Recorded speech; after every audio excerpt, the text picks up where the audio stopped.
अस्सलाम वालेकुम, good morning Kohinoor. मैं हूं आपकी होस्ट इरम सफ्दर। नाजरीन, खूबसूरत दिन का आगाज़ हो चुका है। उम्मीद करते हैं आप सबका ये दिन बहुत अच्छे से गुजरे और अपने दिन का आगाज़ मुस्कुराहट से कीजिए, क्योंकि आपके साथ साथ दूसरों का दिन भी अच्छा गुजरेगा। अगर शेख ज़ैदी की बात की जाए तो उन्होंने कहा है, अपने हिस्से का काम किए बगैर दुआ पे भरोसा करना हमाकत है और अपनी मेहनत पे भरोसा करके दुआ ना करना तकब्बुर है। तो आप जब मेहनत करते हैं ना, तो आप साथ दुआ भी कीजिए। और अगर आप कुछ नहीं कर रहे, घर में बैठे हुए हैं और आप ये सोच लें अल्लाह ताला आपको कहीं ना कहीं से दे देगा क्योंकि आपकी किस्मत का रिस्क लिख दिया गया है, तो ऐसा नहीं होता। मेहनत भी करनी पड़ेगी और दुआ भी करनी पड़ेगी। खाली मेहनत पे भरोसा करना भी ठीक नहीं है, क्योंकि हम मुसलमान हैं। अगर हम कोई काम करते हैं तो हम अल्लाह पे यकीन रखते हैं कि अगर मैंने मेहनत की है तो मुझे इसका फल ज़रूर मिलेगा। कुछ लोगों को बहुत पहले मिल जाता है, कुछ लोगों को थोड़े टाइम से मिलता है, लेकिन मिलता सबको है। ऐसा नहीं है कि अगर आपने मेहनत की है तो वो ज़ाय हो जाएगी। इस दुनिया में तो कभी नहीं होगी, ना आखिरत में होगी। लिहाजा मेहनत कीजिए, मेहनत के साथ दुआ भी कीजिए। ये दोनों चीज़ें बड़ी ज़रूरी है, क्योंकि आज मेरे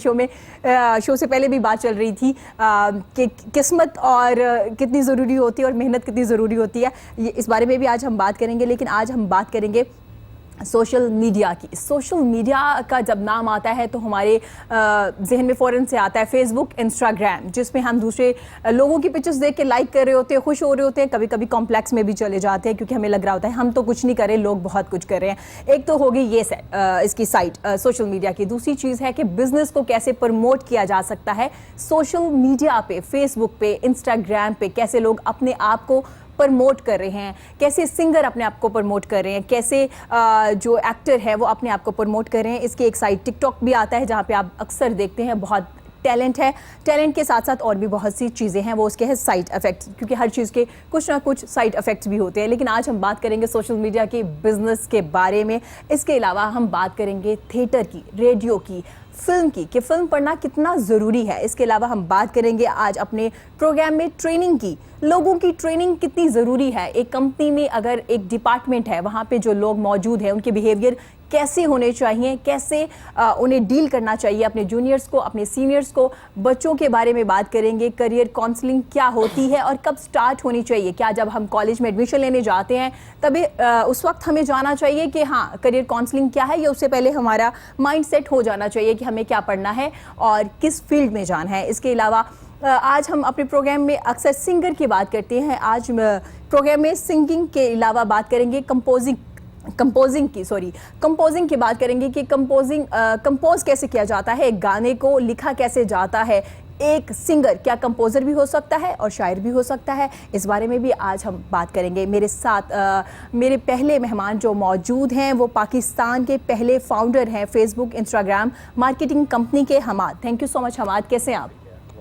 बिल्कुल ठीक, बहुत अच्छा लगा हमाद आपको अपने शो में देख के। इनके साथ मेरे बड़े प्यारे मेहमान मौजूद हैं जो बलोचिस्तान से जिनका ताल्लुक़ है। उन्होंने रेडियो भी किया, फिल्म भी पढ़ा, थिएटर लिखा भी और किया भी। मैं वेलकम करती हूँ तनवीर मलिक का। Thank you so much Tanveer, बहुत कैसे हैं आप? आपने इनवाइट किया और बड़ा अच्छा लग रहा है आपके साथ। Thank you so much, thank you so much. और मेरे मेहमान मौजूद है। जब मैंने बात की थी ट्रेनिंग की, तो ट्रेनिंग की जब बात आती है तो ट्रेनर भी होते हैं जो ट्रेन करते हैं। और क्यों उनको ज़रूरत पेश आती है लोगों को ट्रेन करने की, क्या ऐसी वजूहात है कि लोगों को ट्रेनिंग की बड़ी ज़रूरत है? जी, मैं वेलकम करती हूँ अली रज़ा ज़ैदी का। Thank you so much Ali, कैसे हैं आप? थैंक यू वेरी मच, अल्हम्दुलिल्लाह बिल्कुल ठीक ठाक। बहुत अच्छा लगा आपको अपने शो में देख के। और इनके साथ मौजूद हैं जो सिंगर भी है, कंपोज़र भी हैं, Arsalan Athar. Thank you so much Arsalan, आप कैसे हैं? ज़बरदस्त जी, thank you for inviting me on the show.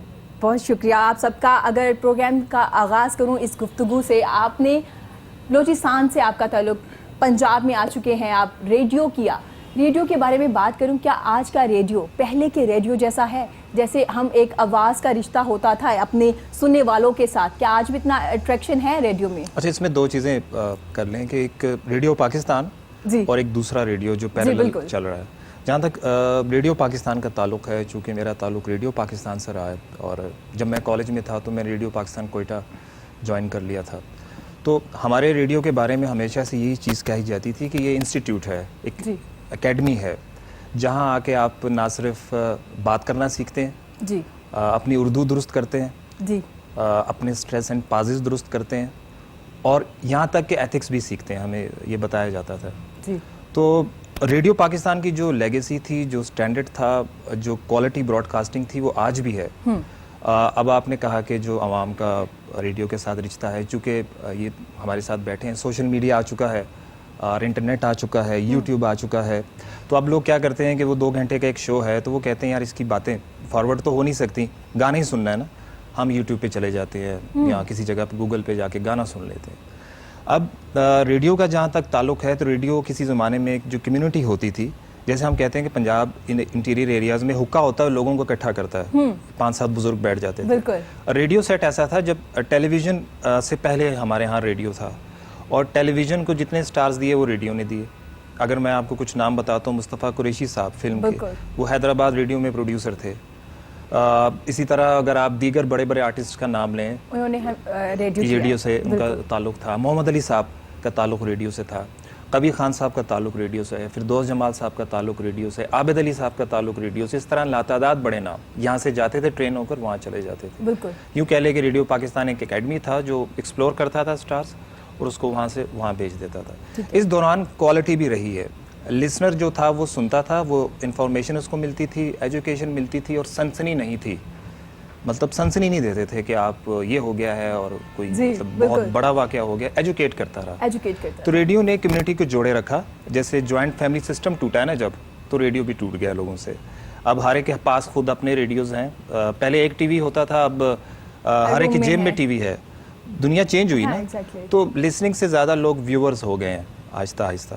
लेकिन चूंकि मैं रेडियो की जो अफादियत है, लोग अक्सर जोड़ देते हैं, और थोड़ा सा मुझे इजाज़त दीजिएगा कि लिसनिंग के साथ जोड़ देते हैं कि जी सुनता कौन है रेडियो आजकल। तो मैं उनसे ये कहता हूँ कि आप एक तो है रेडियो सुनना, एक है बोलने वाले की क्वालिटी जो माइक के ऊपर है उसको परखना कि वो कितना प्रिपेयर होके आता है। एक मैं बड़ी इंटरेस्टिंग बात करूँगा, आज इलेक्ट्रॉनिक मीडिया के जो हमारे बहुत सारे एंकर्स बैठते हैं, उनकी रिसर्चर्स उनके लिए दिए जाते हैं, उनको एक प्रोड्यूसर भी दिया जाता है, उनको बड़ा इंजीनियर्स भी होते हैं, बड़े लवाजमात हैं। हमारा रेडियो आपको 1 मैन आर्मी बनाता है। हाँ। एक जो एंकर वहाँ बैठता है उसने रिसर्च खुद करनी है, ठीक है, और बाज़ औक़ात पैनल खुद ऑपरेट करना है, सही, और आपने लिखना भी खुद है स्क्रिप्ट। तो प्रोड्यूसर होते हैं लेकिन वो आपको फ्रीडम देते हैं कि आप काम करें। तो जब आप रेडियो से प्रोग्राम करके फ्री होते हैं तो आप में प्रोडक्शन की क्वालिटीज़ आ चुकी होती हैं, आप स्क्रिप्ट राइटर हो चुके होते हैं, आप रिसर्च के हवाले से बड़े लिथलाइज हो चुके होते हैं। तो एक मैं अब भी इसको ट्रेनिंग इंस्टीट्यूट के तौर पे रेडियो को मार्क्स दूंगा। और अब भी इंटीरियर जो पंजाब है और कहीं ऐसे एरियाज़ हैं, मैं बलूचिस्तान का हूँ तो मुझे पता है कि वहाँ कई अजला में अब भी इंटरनेट नहीं है, वहाँ मतलब जो केबल है वहाँ भी नहीं है, तो रेडियो सुना जाता है इंटीरियर। अब शहरों में इतना नहीं सुना जा रहा, तो स्टिल लोगों का रास्ता है क्योंकि रेडियो ऑनलाइन। अच्छा तनवीर, जैसे आपने जिक्र किया कि अब सुना नहीं जा रहा, अगर आप थोड़ा सा पीछे जाए ना, तो एक वक्त आया था जब स्मार्टफोन नए नए आए तो लोग तब भी बहुत ज़्यादा सुनना शुरू हो गए थे। और आपने नोट किया होगा रात को जब शो लगा करते थे तो लोग बड़ा नाम मेंशन किया करते कि फला बंदे का शो लग रहा है। तो ये थोड़ा टाइम ही हुआ है कि हम लोग चेंज हुए हैं। उसकी चेंज होने के रीज़न मैं सॉरी टू से अपनी कम्युनिटी को भी कहूँगा जो माइक के ऊपर बैठते हैं, फॉर ग्रांटेड जब लेना शुरू कर देंगे लिसनर को। अब लिसनर के पास गूगल है, आप बात कर रहे होते हैं, गूगल सर्च कर रहा होता है, उसको वो चीज़ें नहीं चाहिए जो ऑलरेडी उसको पता है। उसको गाने वहाँ भी मिल जाते हैं जो वो मतलब आप गाना नहीं भी सुनाएंगे और आप नहीं बताएंगे आतिफ असलम का गाना है, तो भाई उसे पता है। हाँ, आप उसे वही इन्फॉर्मेशन दे रहे हैं जो उसे मालूम है। आप बात किस पे कर रहे हैं जी, मौसम बड़ा अच्छा है, किस्मत के हाल बता रहे हैं, आप लवर्स की बातें बता रहे हैं, आप किस्मत तलाश। हमने अपने लिसनर को ना फॉर ग्रांटेड बहुत लिया है, एजुकेट नहीं किया। आप जब प्रिपेयर होकर बैठेंगे और उसे वो चीज़ बताएंगे जो वो नहीं जानता था, तो वो आपको आज भी सुनेंगे। इसकी एग्जांपल मैं आजकल हम एक शो कर रहे हैं रंग बातें करें के नाम से, फिल्म शो है। हमने इसका पैटर्न इस तरह चेंज किया कि हमने 47 से लेके जो पाकिस्तान की 60s, 70s, 80s की दहाई की फिल्में थी उन पे रिसर्च करके आते हैं। अब आज की यूथ को नहीं पता है कि ये रियाज शाहिद कौन थे, शान के वालिद, उन्होंने क्या क्या बनाया। उनको नहीं पता कि फैज़ और मुनीर नियाज़ी ने किस फिल्म के लिए लिखा था और क्यों लिखा था। उन्हें ये भी नहीं पता कि करतार सिंह फिल्म किस अफसाने पे बनी थी और उसका लॉजिक क्या थी। तो जब आप लोगों को तारीख से ला के बताते हैं तो आज बड़ा अच्छा रिश्ता है, नौजवान भी हमारा शो सुनते हैं। तनवीर, आपने कहा कि हम लोगों ने फॉर ग्रांटेड लिया अपने लिसनर को। हाँ जी। अक्सर लोगों ने ये भी कहते हैं कि यार हम लोग इसलिए इस तरह से शो करें क्योंकि लोग ये सुनना चाहते हैं। आपको नहीं लगता कि हमने यूज टू किया लोगों को पहले इस चीज़ों के? हमने देखे ना, राही साहब 20 साल तक इंडस्ट्री में रहे हैं। मैं थोड़ा सा फिल्म की जानिब 1979 मुलाजाट आई है और 94, 96 में उनकी डेथ हुई है, तो वो रहे हैं। आपने 20 साल जो दिखाया लोगों ने देखा है। उसके फ़ौरन बाद सैयद नूर ने एक उर्दू फिल्म बनाई, अगर जो फिल्म के स्टूडेंट है जानते हैं, उन्होंने जीवा फिल्म, संगम फिल्म, घूंघट फिल्म बनाई, तो लोगों ने दोबारा उर्दू फिल्में देखनी शुरू कर दी। आप खुद लोगों के स्टैंडर्ड बनाते हैं, आप लोगों को उस तरह कन्विंस करते हैं कि आप यही देखें। जब वो आदी हो जाते हैं तो फिर आप कहते हैं जी लोग यही देखना चाहते हैं। बिल्कुल। तो सहल पसंदी है बुनियादी तौर पे। जो लिसनर है वो भी सहल पसंद है कि अच्छी अच्छी आसान आसान बातें सुनना चाहता है। बोलने वाला भी मेहनत नहीं करना चाहता, आसान आसान चीज़ें उनको बताना चाहता है कि मैनू मैंने मेहनत ना करनी पे। लिसनर भी किसी तरद्दुद च ना जाए और मैं अपनी बात कह दूँ। और ये वास्ट हो रहा है हर फील्ड में। हम सहल पसंद है, मेहनत नहीं है। तो ना सुनने वाला मेहनत करता है सुनने के लिए कि मैं थोड़ा कॉन्सेंट्रेट करूं, बाज़ औक़ात चैनल चेंज हो जाते हैं कि यार क्या हो रहा है इधर, और ना बोलने वाला मेहनत करता है। तो स्टैंडर्ड्स आपने देने और ट्रेंड्स भी आपने देने हैं।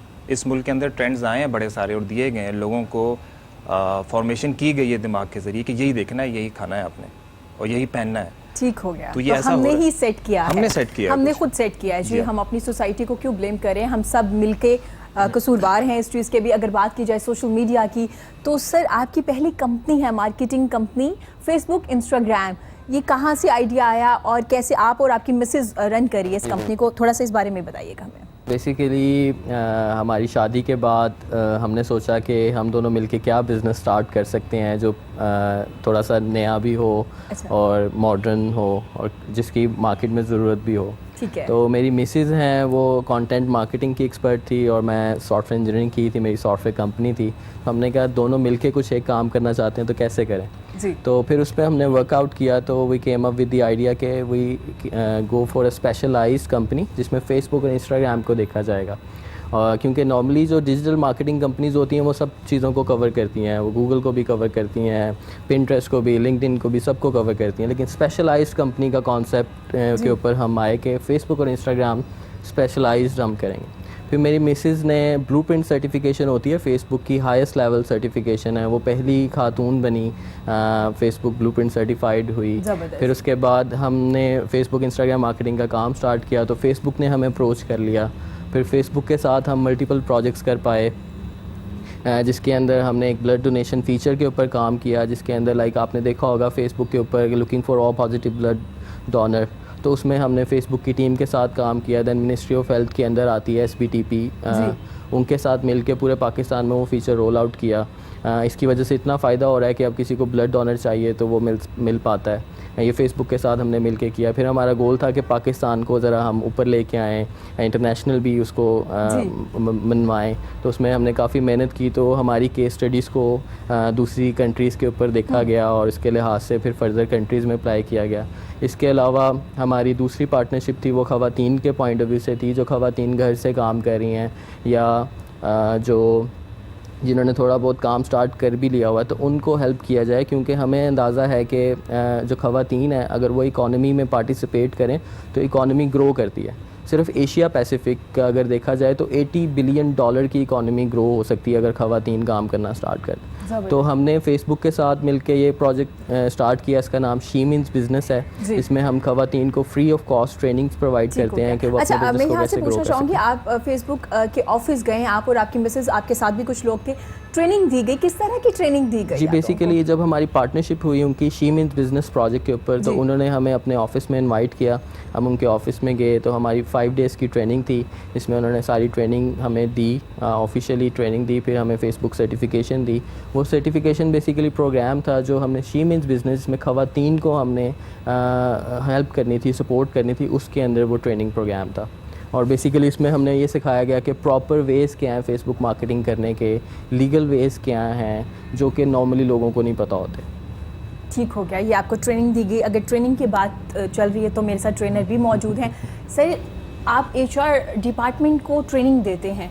मेरे दिमाग में जब HR का कॉन्सेप्ट आता है तो हायर एंड फायर वाला आता है। ऑफिस में एक ऑफिस होता है जिसमें सब लोग डर रहे होते हैं गुजरते हुए ना वहाँ से, HR डिपार्टमेंट। तो कैसी ट्रेनिंग देते हैं आप इनको, कैसे हायर और फायर नहीं करते या इसके अलावा कोई ट्रेनिंग इनके बिहेवियर पे दी जाती है? जी बिल्कुल।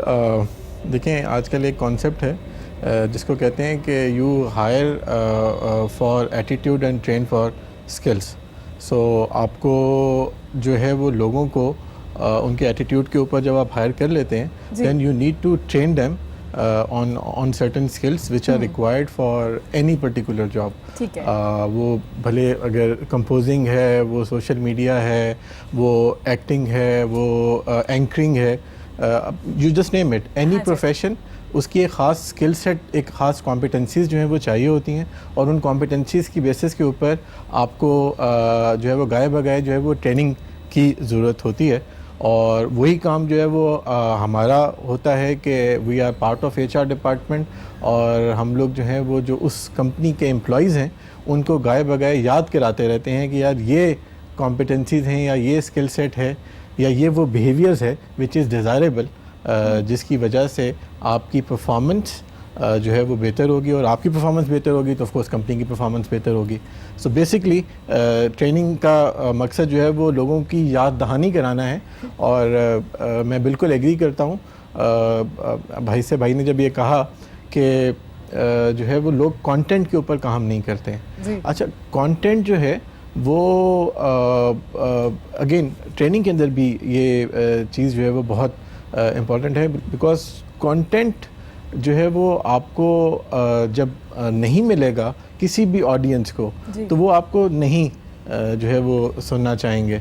सो आपको जो है वो यू डोंट नहीं, अगर ज़्यादा कंटेंट मिलेगा तो भी नहीं सुनना चाहेंगे। जी बिल्कुल, ये दो तरह के लोग हैं। Exactly. ऐसा है, जैसे उन्होंने जिक्र किया कि बहुत ज़्यादा अगर अच्छा सिर्फ बातें ही बताई जाएंगी ना, इन्फॉर्मेशन ही दी जाएगी, तो भी लोग चेंज कर देंगे चैनल भी और रेडियो। देखिए ना, जैसे उन्होंने ऐड किया, इसमें ज़रूरी नहीं है कि जब आप चैनलाइज करते हैं किसी चीज़ को, आइडिया को, उसमें कंटेंट भी होता है, उसमें ऑटोमेटिकली एंटरटेनमेंट भी होती है। मैं इसका थोड़ा सा आपको एग्जांपल दूंगा। इंफोटेनमेंट के नाम पे हमारे निजी मीडिया में ये जो हमारे स्टेज आर्टिस्ट थे इनको ऐड किया गया।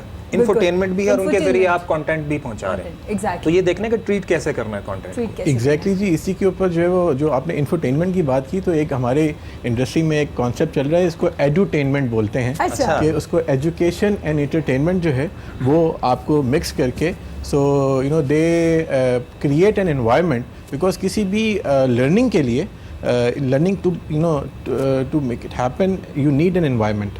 अब वो जब तक आप एनवायरनमेंट नहीं देंगे, because content is very cheap, you know anybody can access Google, और वहाँ पे आपको हर तरह का कंटेंट जो है वो मिल जाएगा। आपको थोड़ी सी रिसर्च करनी पड़ेगी कि कंटेंट ऑथेंटिक है या नहीं है, बट आपको हर तरह का कंटेंट जो है वो मिल जाएगा। But it's not about content, it's about how you are using that content to create that environment so that people can actually learn from that experience. So people are looking for that experience. अच्छा, यहाँ पे एक बात और आ जाती है, आपने जिक्र किया कि लोगों को सिखाना चाहिए, तो ये बात भी ज़रूरी है कि लोग सीखना चाहते हैं या नहीं सीखना चाहते, क्योंकि मैंने बहुत से ऐसे सिंगर्स के इंटरव्यू किए, आपका नहीं नाम ले रही उन्होंने, उनसे जब बात की गई कि क्या आप सीखते हैं, कोई उस्ताद है, तो उन्होंने कहा नहीं, ज़रूरी नहीं था, गॉड गिफ्टेड था, ज़रूरत महसूस नहीं हुई सीखने की।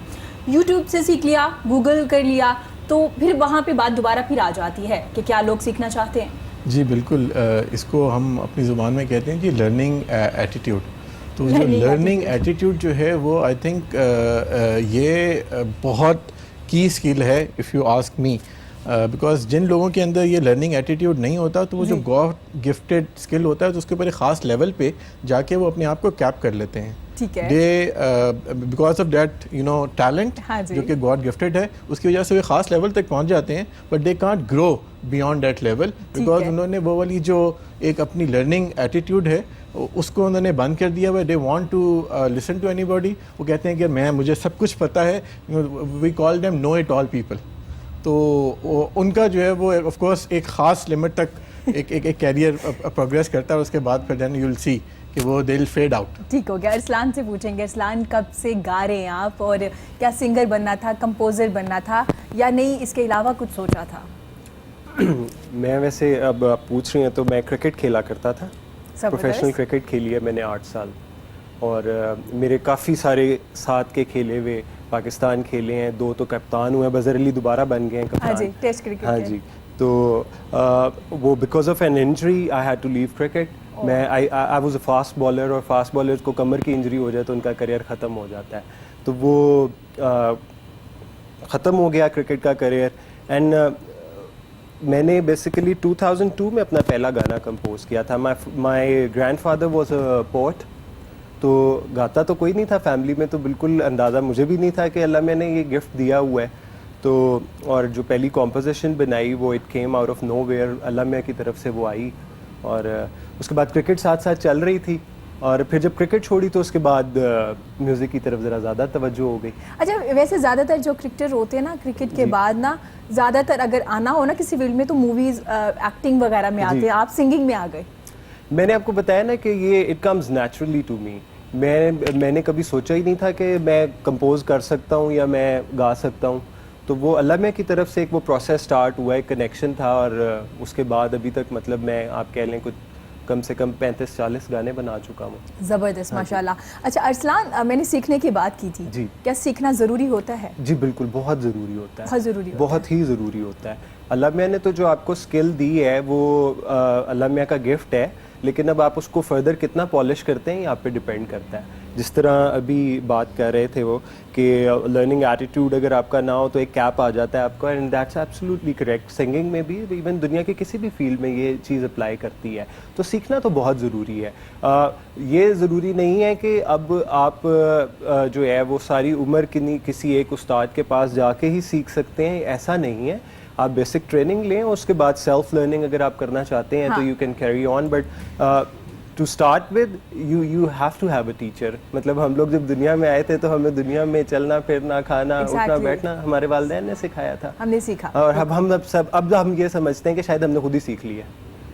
ऐसा हमें लगता ऐसा है। लगता है हमें कि हमने यार ये सारी स्किल्स बिल्ट इन थी हमारे अंदर, पर ऐसा नहीं है। बिल्कुल ठीक हो गया, सीखना बड़ा ज़रूरी है। तनवीर, आपसे पूछूंगी, आपने फिल्म पढ़ी, फिल्म पढ़ना कितना ज़रूरी है? ये अब आगे सुनने में आता है कि फिल्म पढ़ी जाती है, पहले ऐसा नहीं था। फिल्म पढ़ना बिल्कुल भी ज़रूरी नहीं है। हमारी इंडस्ट्री ने जितनी बड़ी बड़ी फिल्में बनाई हैं, बहुत सारे आर्टिस्ट्स का मैं नाम ले सकता हूँ, डायरेक्टर्स का, उन्होंने फिल्म पढ़ी नहीं है। लेकिन फिल्म एक सब्जेक्ट है, इसको मानना चाहिए। अच्छा, मानना चाहिए। अब उस दौर की हम जब बात करते हैं 50s में, 60s 70s जब पार्टीशन हुई तो नज़ीर साहब, सोनल लता साहिबा, ये सारे लोग हिंदुस्तान से आए, मैडम नूरजहां इंक्लूडिंग, ये प्री पार्टीशन भी फिल्मों में काम कर रही थी।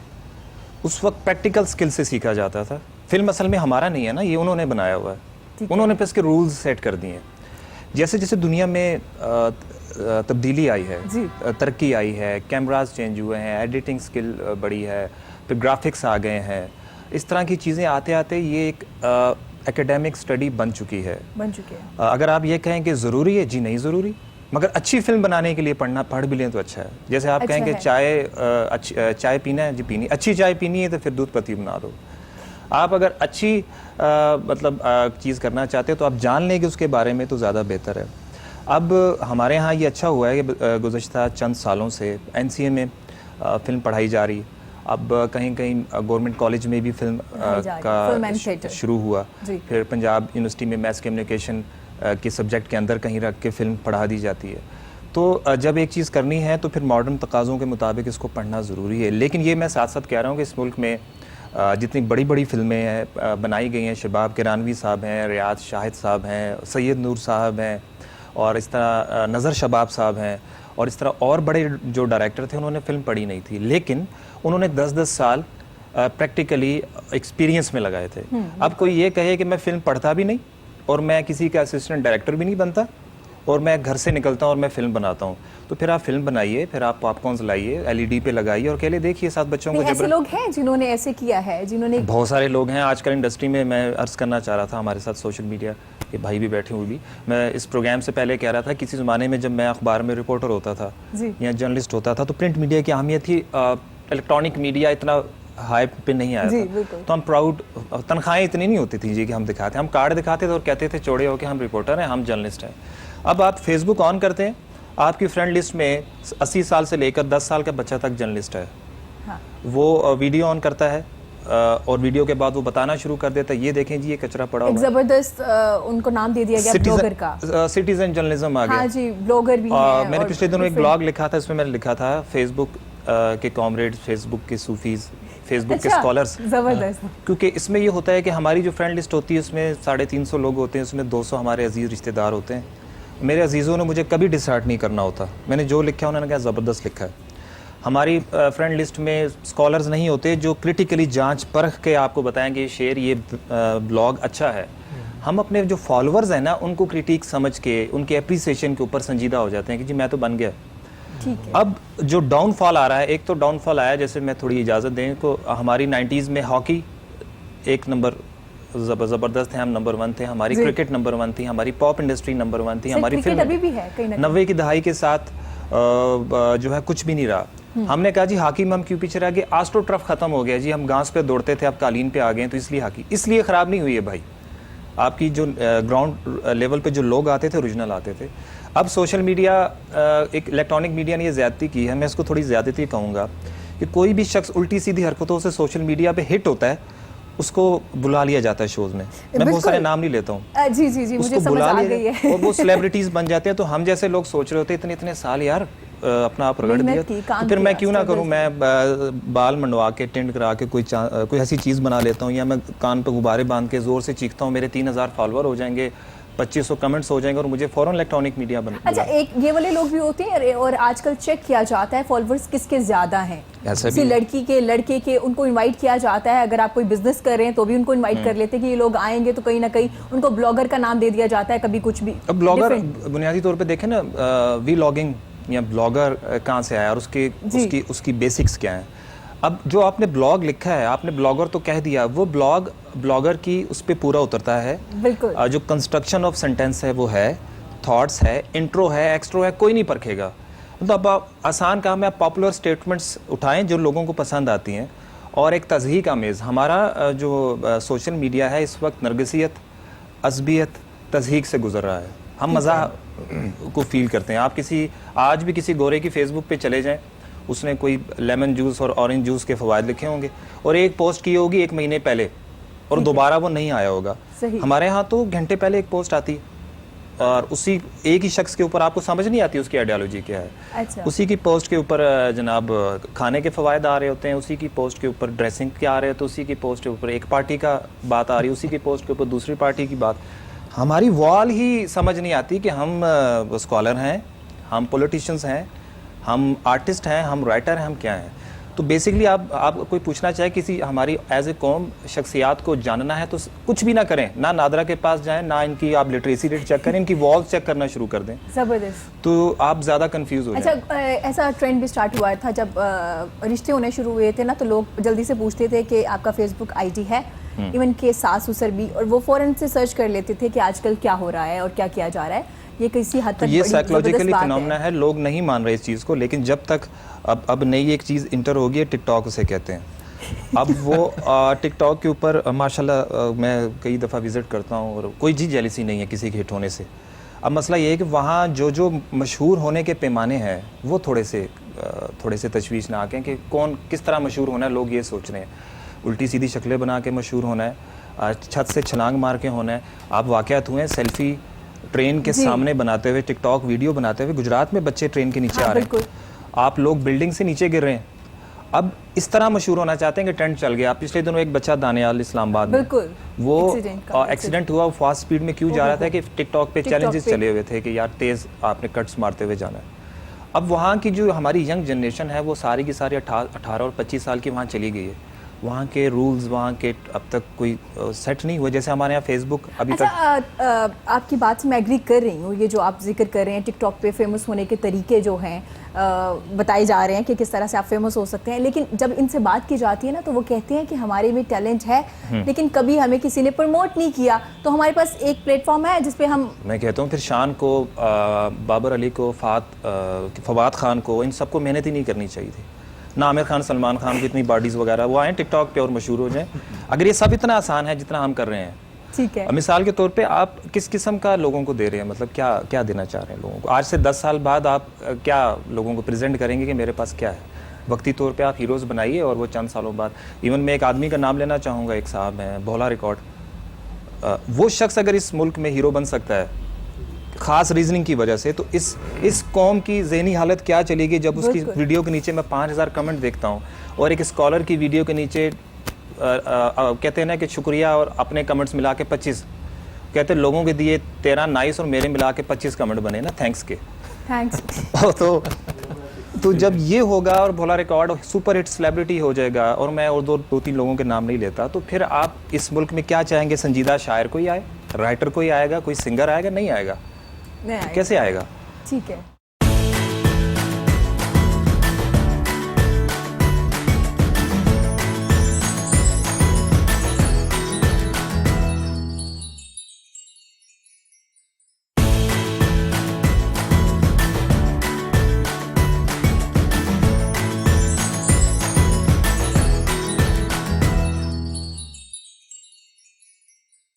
सोशल मीडिया की बात चल रही है तो मैं आपसे पूछना चाहूँगी, आप तो लोगों को तरीके बता रहे हैं अपना बिजनेस प्रमोट करने के, तो कैसे प्रमोट किया जा सकता है अपने बिजनेस को? बिल्कुल, इसमें यह है कि क्योंकि इस टाइम पाकिस्तान के अंदर 40 मिलियन एक्टिव यूज़र्स हैं फेसबुक के ऊपर, और फेसबुक इस टाइम लीडिंग सोशल मीडिया है पाकिस्तान के अंदर। तो जब लोग उसको यूज़ कर रहे हैं तो बिज़नेस पॉइंट ऑफ व्यू से जहाँ पे लोग होते हैं वो उसकी मार्केट है।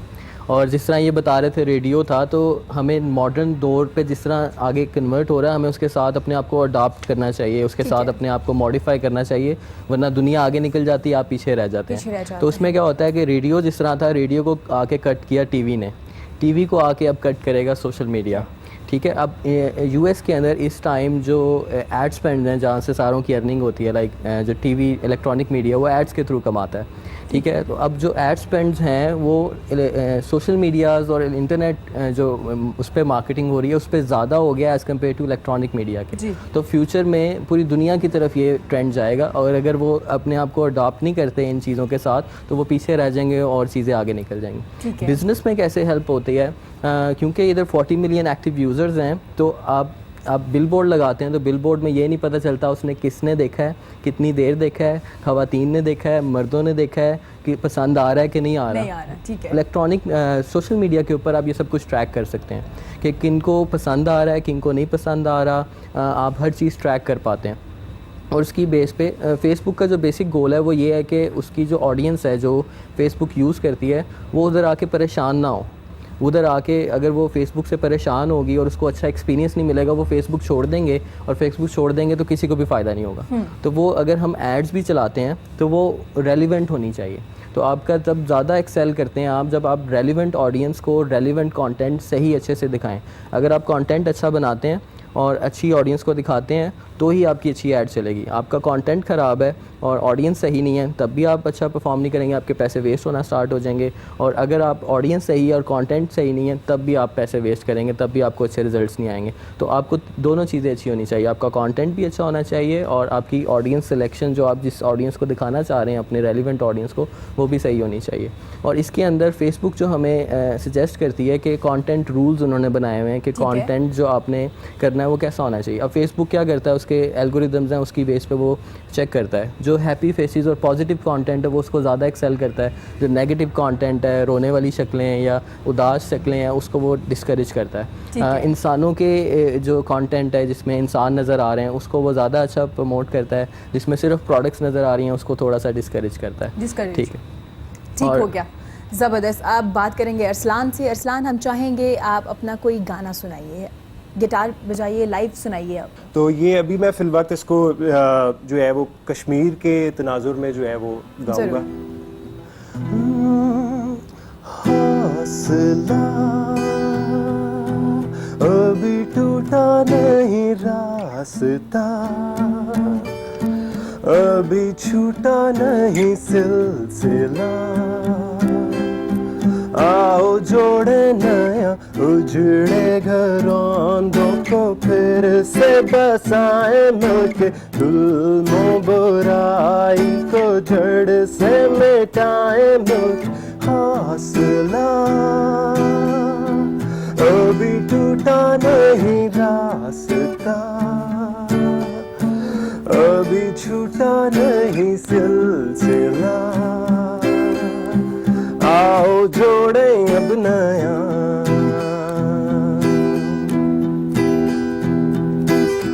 होता आया है जो अब ना होने दो, बद को रोको खुद को बदलो।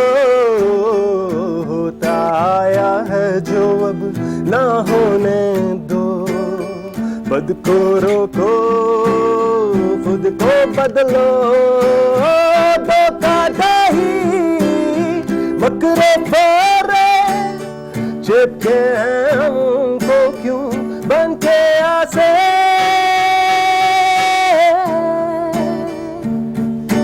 हौसला अभी टूटा नहीं रास्ता, अभी छूटा नहीं सिलसिला, आओ जोड़े अब नया। अब ये पार्ट कश्मीरियों के लिए। हम हैं अमन पसंद, हम पुरसुकून, प्यार फैलाने का है हमको जुनून। हम हैं अमन पसंद, हम पुरसुकून, प्यार फैलाने का है हमको जुनून। दहशतगर्दी की हम ही पे चढ़े हैं, उंगलियां भी फिर हम पर क्यों उठे।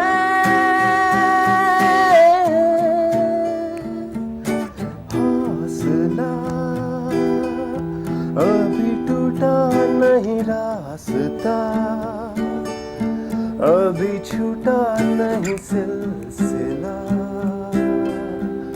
आओ जोड़े अब नया।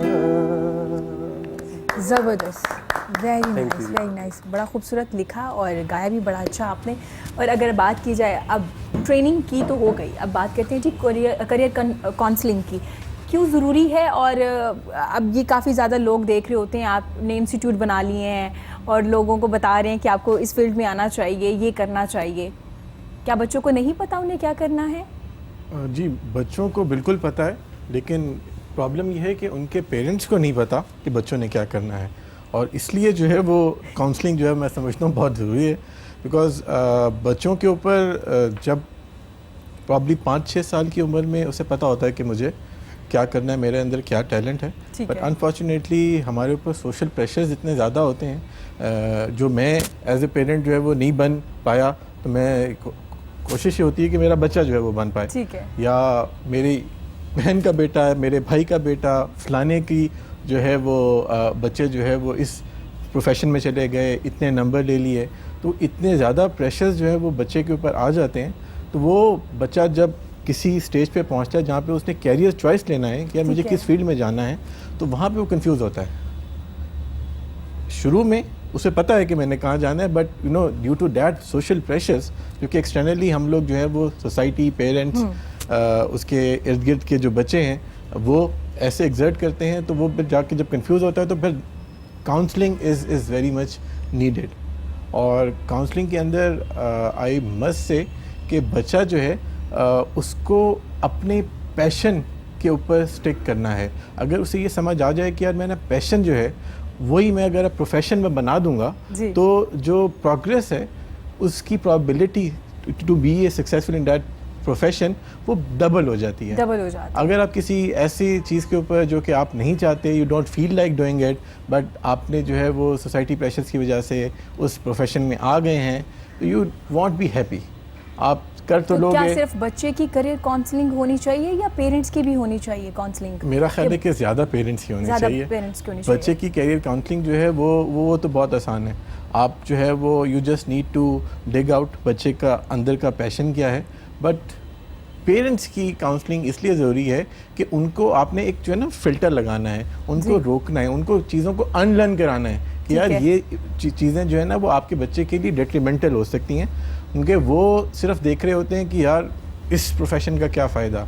फॉर एग्जांपल आजकल की जो पेरेंट्स है वो प्रॉब्ली इस अब तो बहुत फ़र्क आ गया, बट प्रॉब्ली जो है वो सिंगिंग को जो है वो जर्नलिस्ट की एक ज़माना होता था कि इसको इतना अच्छा नहीं समझा जाता था। अब बहुत चेंज आ गया due to that awareness level.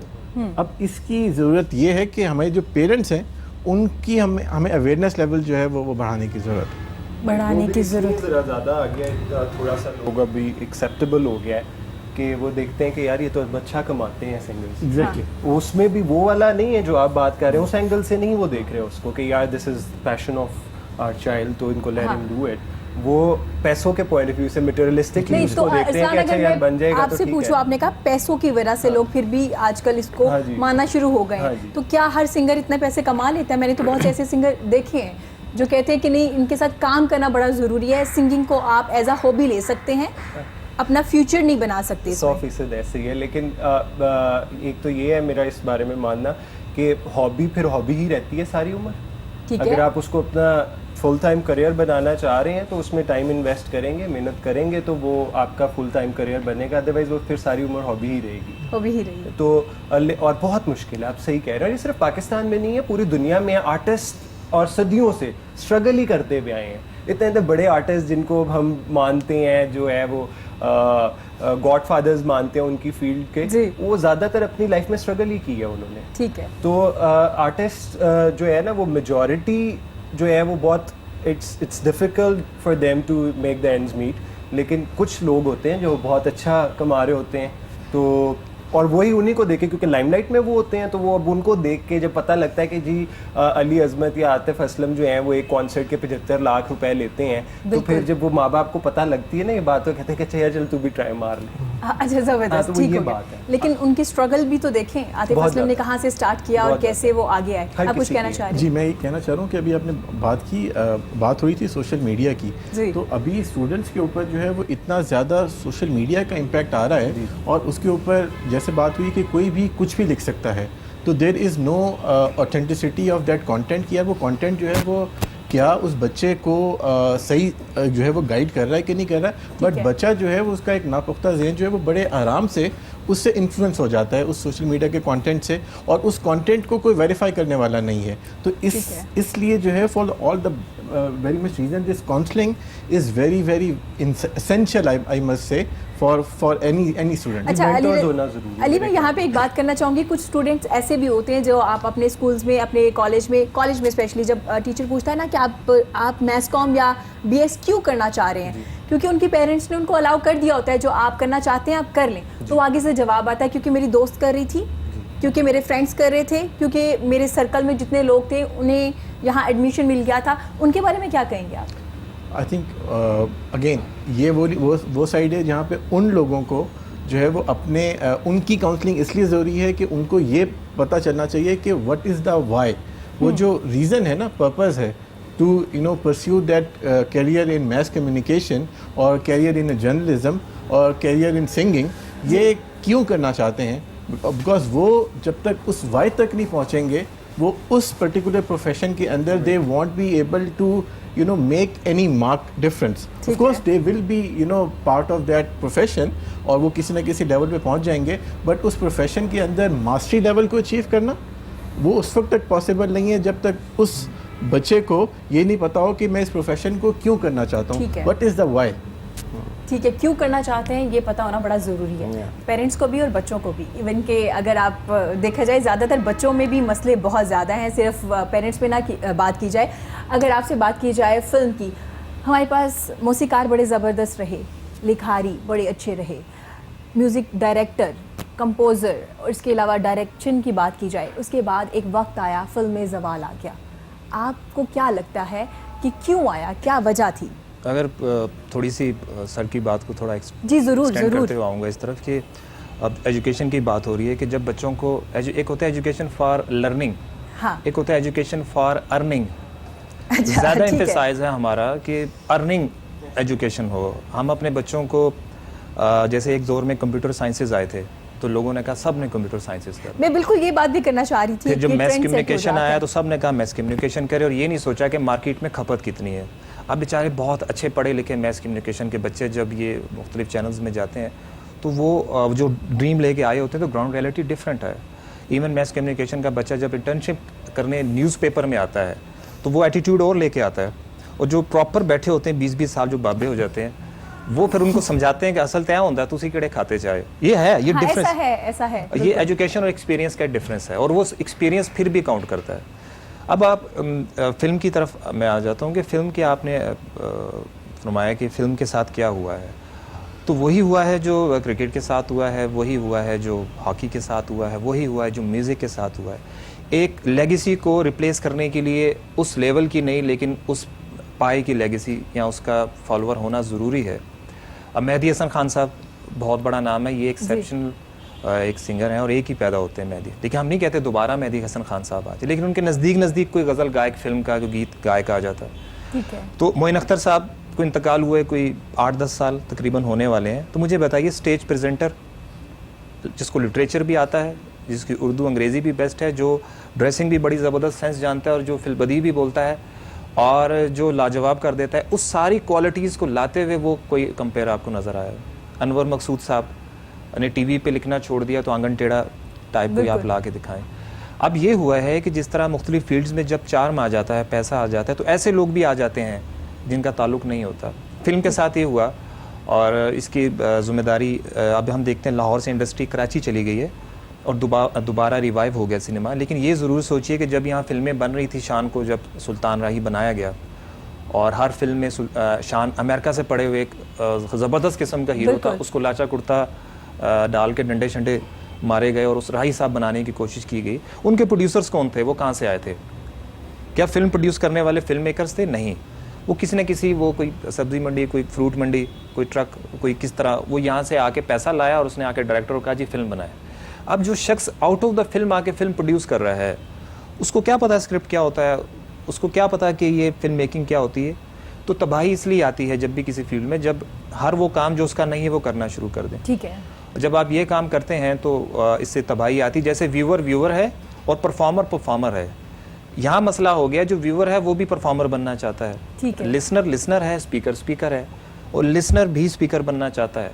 तो हम क्या कर रहे हैं कि एक एक्टर की जगह एक्टर नहीं आ रहा, हम नॉन एक्टर को एक्टर बना रहे हैं, नॉन डायरेक्टर को डायरेक्टर बन रहे हैं, नॉन राइटर बन रहे हैं। तो मौजूदा जो सूरत हाल है हमारी फिल्म इंडस्ट्री की, उसके ज़वाल की एक रीज़न थी। मैं ये नहीं कहता क्रिएटर तो दोबारा आर्डर पे तैयार नहीं हो सकता। ठीक है जी, ये हसीन कादरी साहब फिल्म के बहुत बड़े नगमा निगार थे और उनकी तालीम प्राइमरी थी, लेकिन पाकिस्तान में पंजाबी मौसीकी के बेस्ट नगमा निगार हैं अब तक। एहसान दानिश साहब की मैं बात करता हूँ, बात हो रही थी, एहसान दानिश साहब मैट्रिक पास थे। इस पंजाब यूनिवर्सिटी में जहाँ उन पर एमफिल होता है उसी में मजदूरी करते थे और उन पर एमफिल हो रहा है और वो मैट्रिक पास थे। ये है टैलेंट और गॉड गिफ्टेड स्किल जिसको वो लेकर आए। ये एक्सेप्शनल है, 100 में से 10 आएंगे और वो इस डिग्री के साथ, इस क्वालिटी के साथ करके चले जाएंगे।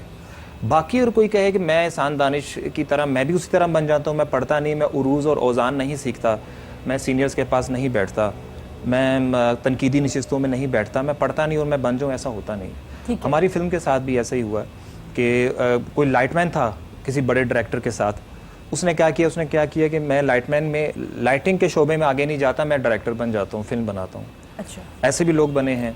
फिर ऐसे भी लोग बने हैं जो स्टूडियो में तख्लीकी काम में नहीं थे लेकिन सेट के ऊपर आते थे, बाद में उन्होंने भी डायरेक्शन दी। मैं नाम नहीं फिर अगेन लूँगा बहुत सारे लोगों के।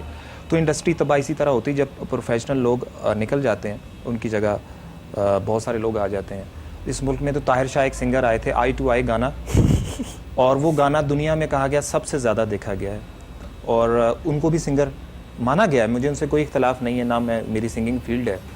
तो अगर यहाँ अरसलान बैठे हुए हैं, इनसे पूछ लीजिए कि ताहिर शाह का गाना आई टू आई सिंगिंग के म्यार में कितना उतरता है। लेकिन जब वो किसी सोशल मीडिया पे फिर अगेन मुझे गिला है तो नीचे कोई 3-4 हज़ार कमेंट होता है कि वेल डन, सुपर्ब, एक्सीलेंट जी। तो लोगों को अब क्या है कि टेक्निकली अच्छा करना नहीं करना, लोगों को पसंद आ गया, आप बन गए।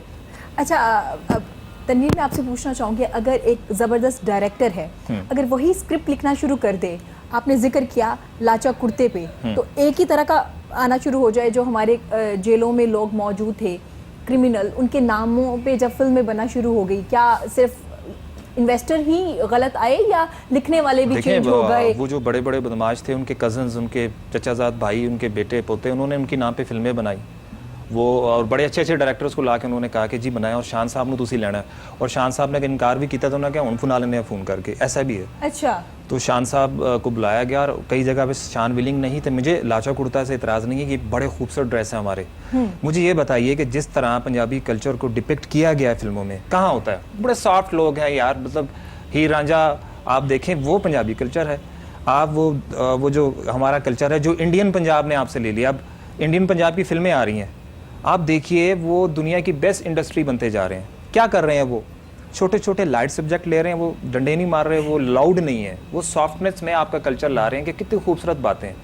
इतना रिच कल्चर है कि यहाँ बुल्ले शाह है, यहाँ वारिस शाह है, और यहाँ बाद में फैज़ भी है इसी धरती पे, बिल्कुल, और इतने बड़े बड़े लोग हैं, सुल्तान बाहू इसी धरती पर हैं। कितने मैं नाम गिनाऊँ, माधु लाल हुसैन है, मियाँ साहब हैं, मियाँ मोहम्मद बख्श साहब। उनकी धरती पे आपको कॉन्सेंट्रेट करना पड़े कि लिटरेचर इंटेलेक्ट के बजाय हम बदमाशों के नाम पे फिल्म बनाते हैं, तो सवाल तो वहीं से आ गया ना। सवाल वहीं से आ गया। तो जैसे आपने डायरेक्टर का जिक्र किया, डायरेक्टर राइटर शोएब मंसूर साहब जी, फिर अगेन कहूँगा एक्सेप्शनल हैं। उन्होंने राइटर थे, वो 50-50 लिखा, अल्फ़ा ब्रावो चार्ली लिखा, सुनहरे दिन लिखा, गर्ल्स एंड गाइज प्रोग्राम में एक आइडिया दिया, उसके बाद खुदा के लिए बनाई, बोल बनाई, वरना बनाई। शोएब बेसिकली राइटर है, वो बाद में डायरेक्टर हैं, तो वो कर सकते हैं। अब ऐसा नहीं हो सकता है कि हर डायरेक्टर कहे कि मैं नहीं, राइटर तो डायरेक्टर हो सकता है ना, जो उसने लिखा है वो। हाँ, डायरेक्टर राइटर भी हो सकता है। का राइटर की मैंने बात की थी, राइटर तो obviously हो सकता है। ऐसा हो भी नहीं रहा वैसे हमारी इंडस्ट्री में। नहीं हो रहा है सर, आपने काफी रिसर्च की हुई है। मैं आपको बताता हूँ आप कि नाम अगर ना लें तो काफी लोग नाम में ले लिया, डायरेक्टर भी है, राइटर भी है, बहुत सी स्क्रिप्ट लिखी है। देखिए वो इसमें ऐसा है कि ड्रामा में तो ऐसा हो रहा है, और फिल्मों में भी हुआ है। जैसे अभी टीवी के बहुत अच्छे राइटर्स गए हैं हमारे यहाँ से, उसमें फसी बारी साहब टीवी के प्रॉपर राइटर, वो फिल्म के लिए लिख रहे हैं। उन्होंने जाके फिल्म के लिए कहानी लिखी 7 दिन मोहब्बत इन, उस पर भी जो कि खलीलुर रहमान कमर साहब हैं, प्रॉपर राइटर जी, और वो डायरेक्टर लिखे, अब खुद डायरेक्टर भी हो गए हैं, फिल्म भी उन्होंने बना ली है, आ रही। बल्कि उस पर अलग बात है कि बहस हो सकती है कि वो फिल्म क्या है, लेकिन एटलीस्ट उन्होंने पैसा लगाया, लाहौर से एक फिल्म बना दी, काफ़ी अरसे बाद लाहौर से फिल्म आ रही है। ये अच्छी बात है कि लाहौर का जो इंडस्ट्री रिवाइव हो। अब आप कह रहे हैं जैसे वो सिंगर हमारे हैं, अच्छा ये अभी मैं कहूँ कि 90s के जो सिंगर्स थे और आज तक, आलमगीर के गाने कौन लिखता था, नाज़िया हसन ज़ुहैब के गाने कौन लिखता था, उसके बाद नजम शराज, अली अजमत, शहजाद रॉय, अबरारुल हक, ये सारे अपने गाने खुद लिखते थे। जवाद अहमद, ये बहुत बड़ी लेगेसी है। इसकी लिखने की रीज़न क्या है? मैं वैसे ज़ाती तौर पे इससे मुत्तफिक नहीं हूँ कि आप एक सिंगर है, आप कंपोजर है, जो राइटिंग स्किल है अनदर थिंग, लेकिन आपको लगता है मैंने धुन बनाई है, उसमें मेरे लिहाज से लफ्ज़ आने चाहिए, स्टार्ट में बजट नहीं इतना मैं किसी शायर के दूँ, तो मैं लिख देता हूँ। सही। इंटरनेशनल बैंड्स हैं, मेटल्का है या बीटल्स हैं, जो बहुत बड़े बड़े इंग्लिश बैंड थे, वो भी खुद लिखते थे, लेकिन उसमें एक लिरिक्स वाला अलग से होता था। अच्छा, इस बारे में भी हम बात करेंगे कि क्या एक सिंगर को अपना गाना लिखना चाहिए या मौका देना चाहिए लिखने वालों को, इस बारे में भी बात करेंगे। लेकिन उससे पहले अच्छा गाया आपने। नाज़रीन, यहाँ वक्त हुआ एक छोटी सी ब्रेक का, ब्रेक के बाद हाजिर होते हैं, हमारे साथ रहिएगा।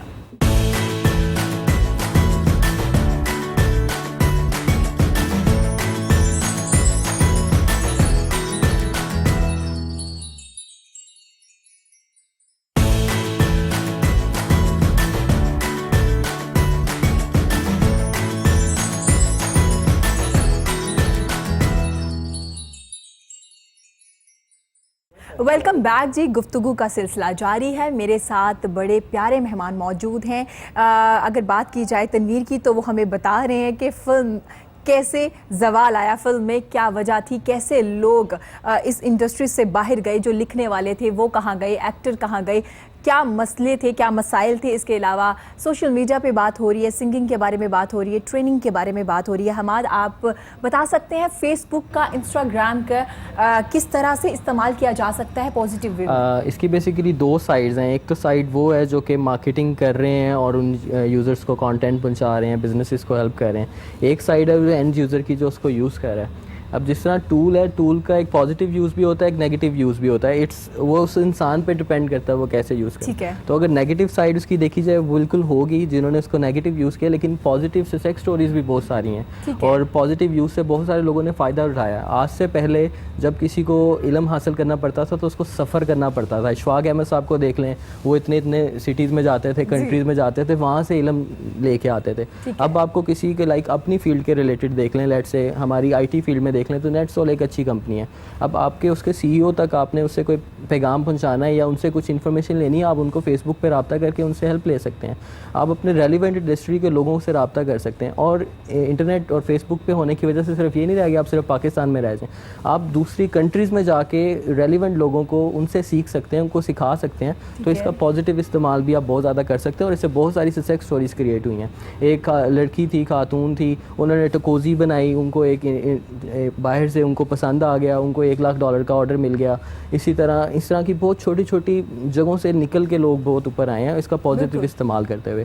इसी तरह ग्रुप की कम्युनिटीज़ बन गई हैं, फेसबुक कम्युनिटीज़ हैं, वहाँ पे लोग अपने मसले शेयर कर रहे हैं, वहाँ पे हेल्प हो रहे हैं। मरहम एक ग्रुप है, उन्होंने इतना अच्छा ग्रुप बनाया, लाइक ऐसी एक, और इसकी मैं वहाँ पे ऐड करता चलूँ कि दुनिया में जो होता है ना, प्रीटो प्रिंसिपल चलता है, 20-80-20 रूल कहते हैं इसे, कि जो 20% टॉप के लोग होते हैं ना, वो 80% रिजल्ट ड्राइव करते हैं। आप किसी भी बिजनेस में देख लें, आपके 20% जो क्लाइंट्स होते हैं वो आपको 80% रेवेन्यू देते हैं। आपकी दुनिया में 20% लोगों के पास 80% पैसा है, तो आपको हमेशा टॉप 20 में जाने की ज़रूरत होती है। तो जो आखिर जिस तरह समंदर में आप तैरते जा रहे हैं और सामने किनारा आने वाला है और आप छोड़ देते हैं तो आप डूबते ही हैं।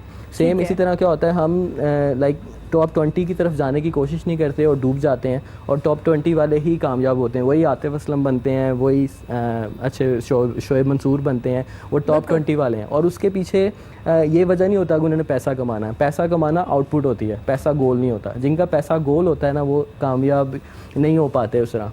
आउटपुट कैसे होता है? उनकी रीज़न बड़ी स्ट्रांग होती है, उनकी वजह बड़ी स्ट्रांग होती है। तो वो एक साइमन सिनेक की बुक है स्टार्ट विद वाई, वो लोग देख भी सकते हैं। स्टार्ट विद वाई 18 मिनट्स की टेड टॉक है।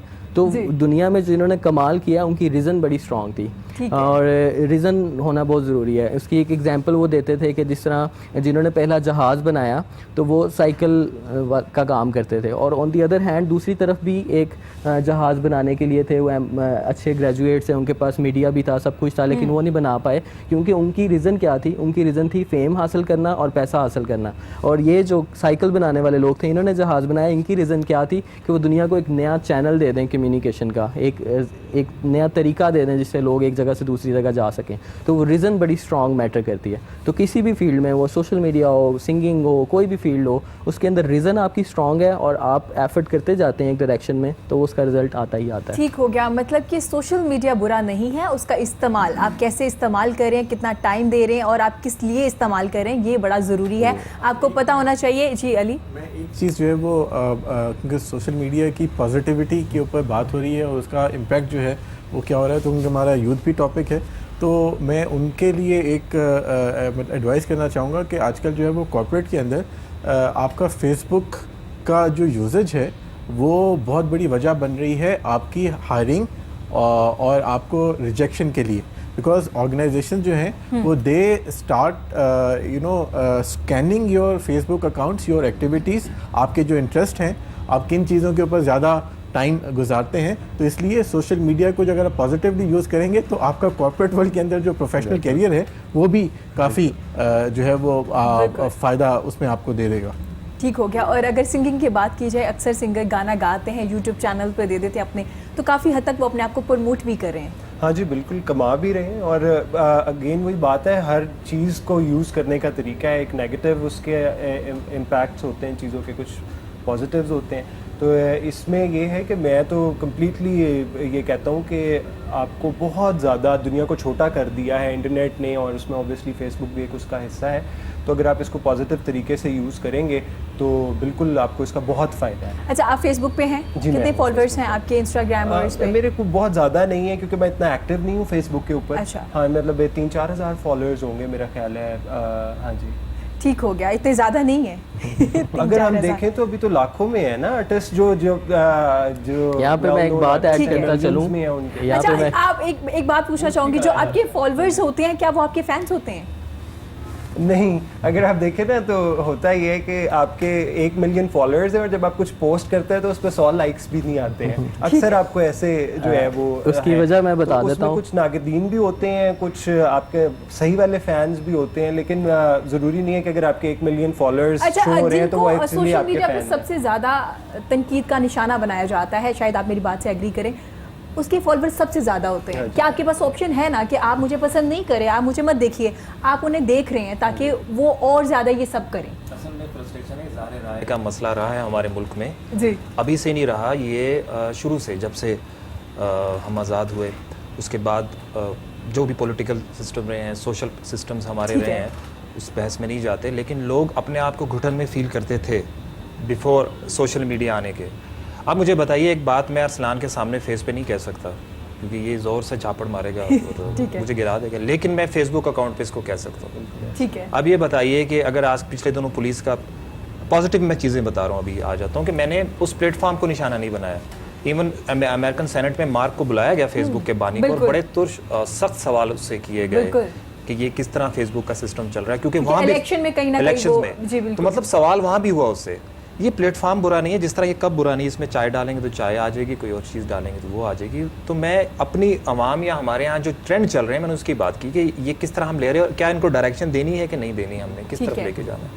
अब हमने जिक्र किया कि जी ये हम क्यों ज़्यादा तनकीद क्यों करते हैं, ज़्यादा नेगेटिव मार्किंग क्यों, और अप्रिशिएट करने के लिए हमारा कौमी कम्प्लीमेंट है नाइस पिक। ये कौमी कम्प्लीमेंट है, यानी कि आप सबसे ज़्यादा जो कमेंट आप जाएंगे वो देखेंगे नाइस पिक है, और किसी अमेरिकन रियासत न्यूयॉर्क की एक खातून है, तो यहाँ पन्नू आकिल से एक बंदा नाइस पिक जाके वहाँ लिख देता है। मतलब इतना सर्च है हमारा कि हम जाएं, और ऐसा भी है। तो हम क्रिटिसाइज़ क्यों करते हैं? क्रिटिसाइज़ इसलिए करते हैं कि हमारे अंदर फ्रस्ट्रेशन थी, हमारे अंदर घुटन थी, हम बोलना चाहते थे। अब क्या हुआ है, एक प्लेटफॉर्म मुहैया आ गया।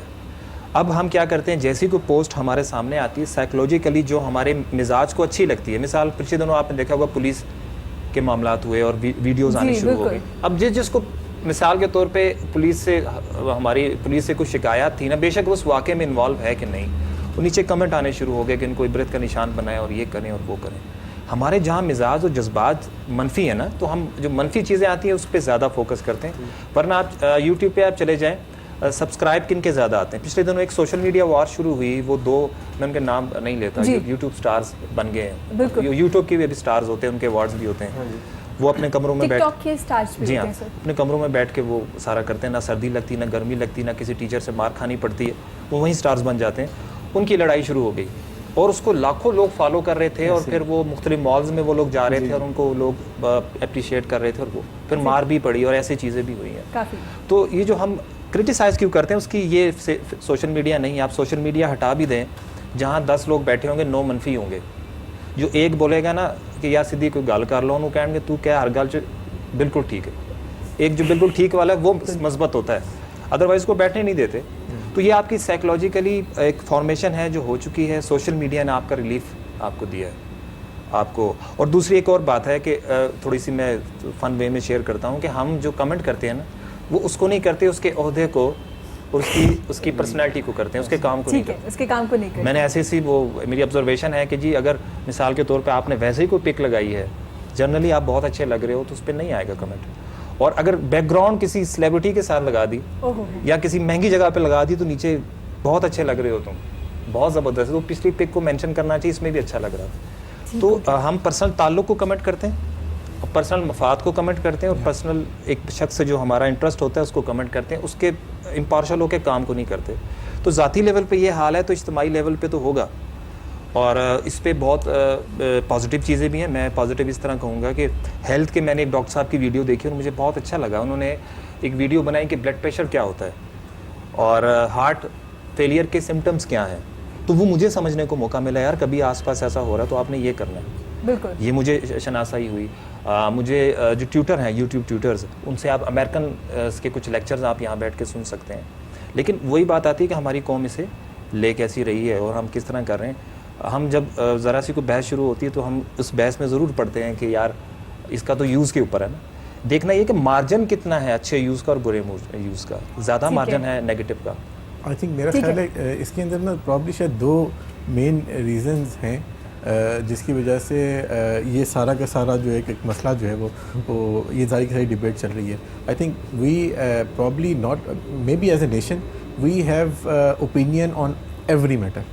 कोई भी टॉपिक आप लेके आएँ और उसके ऊपर जो है वो हमारा एक ओपिनियन होगा एंड वी फील इंटाइटल्ड कि यार वो मेरा ओपिनियन जो है वो ठीक है। और वो सोशल मीडिया जो है वो आपको विदाउट एनी हेसल आपको जो है वो एक प्लेटफॉर्म मुहैया कर देता है। और सेकंड चीज़ शॉर्टकट है, और शॉर्टकट आपको सोशल मीडिया दे देता है। You just need to open your account और वहाँ पे जो है ना वो आपने कुछ भी लिखना है, nobody is there to challenge you. अगर कोई वहाँ से कोई और सर फिरे बैठे हुए तो फिर वहाँ पे आपको जो है ना वो कमेंट्स और काउंटर कमेंट्स और वो चीज़ें स्टार्ट हो जाएंगी। But generally because we feel entitled कि यार मेरा जो ओपिनियन है, मेरा ख्याल ये है और मैं उस टॉपिक के ऊपर जो भी चल रहा है किसी भी इशू के ऊपर है, वो B it politics, B it singing, composing, B it religious debates, हमारा एक नुक्ता नज़र होता है और वो हम समझते हैं अच्छा, कि वो ठीक भी है। हम जब किसी को सुन रहे होते हैं ना तो हम समझने के लिए नहीं सुनते, हम उसको जवाब देने के लिए सुन रहे होते हैं कि मैंने अब इसका क्या जवाब देना। आप कुछ कहना चाहेंगे? उन्होंने वो सोशल कहते मीडिया में बड़ी बात हैं, की है। एक कोट है, show me your friends I will show you your future. तो और हम जिन्स हम परवाज कबूतर कबूतरबाज। तो आपको क्या करना है, आप अपने दोस्तों से पहचाने जाते हैं कि आप कैसे हैं। तो आप नेगेटिव लोगों को माइनस करना स्टार्ट कर दें, पॉजिटिव लोगों को ऐड करना स्टार्ट कर दें, फ्यूचर आपका अच्छा ही होगा। तो फेसबुक पे भी अप्लाई करें, रियल लाइफ में भी अप्लाई करें। कुछ लोग होते हैं सक्कर्स, वो आपकी एनर्जी निकाल लेते हैं, कुछ होते हैं आपको एनर्जी प्रोवाइड करते हैं। तो आप एनर्जी जो आपको प्रोवाइड करते हैं उन लोगों को आप ऐड करते जाएं, जो आपको मतलब आपकी एनर्जी ड्रेन करते हैं आप उनको माइनस करते जाएं, आप ग्रो करेंगे। तो फिर फॉलोअर्स कम हो जाएंगे, फिर फेमस कैसे होंगे? अच्छा, इसमें क्या होता है जिस तरह मैंने भी बूस्ट और बताया, मैंने कुछ सुना है, आप दुरुस्त फरमाइएगा, फेक फॉलोअर्स और जी, इस तरह का भी जी होता है बिल्कुल। फेसबुक पे। अच्छा, होता क्या है कि बिजनेस पॉइंट ऑफ व्यू से बताएं तो मार्केट में लोग हैं वो आपको कहेंगे आपको इतने फॉलोअर्स इतने पैसों में दे देते हैं, बिल्कुल। तो वो बेसिकली सारे प्रमोट करते हैं फेक, आपके पेज को। बेसिकली वो फेक फॉलोअर्स होते हैं और फेक लाइक्स होते हैं।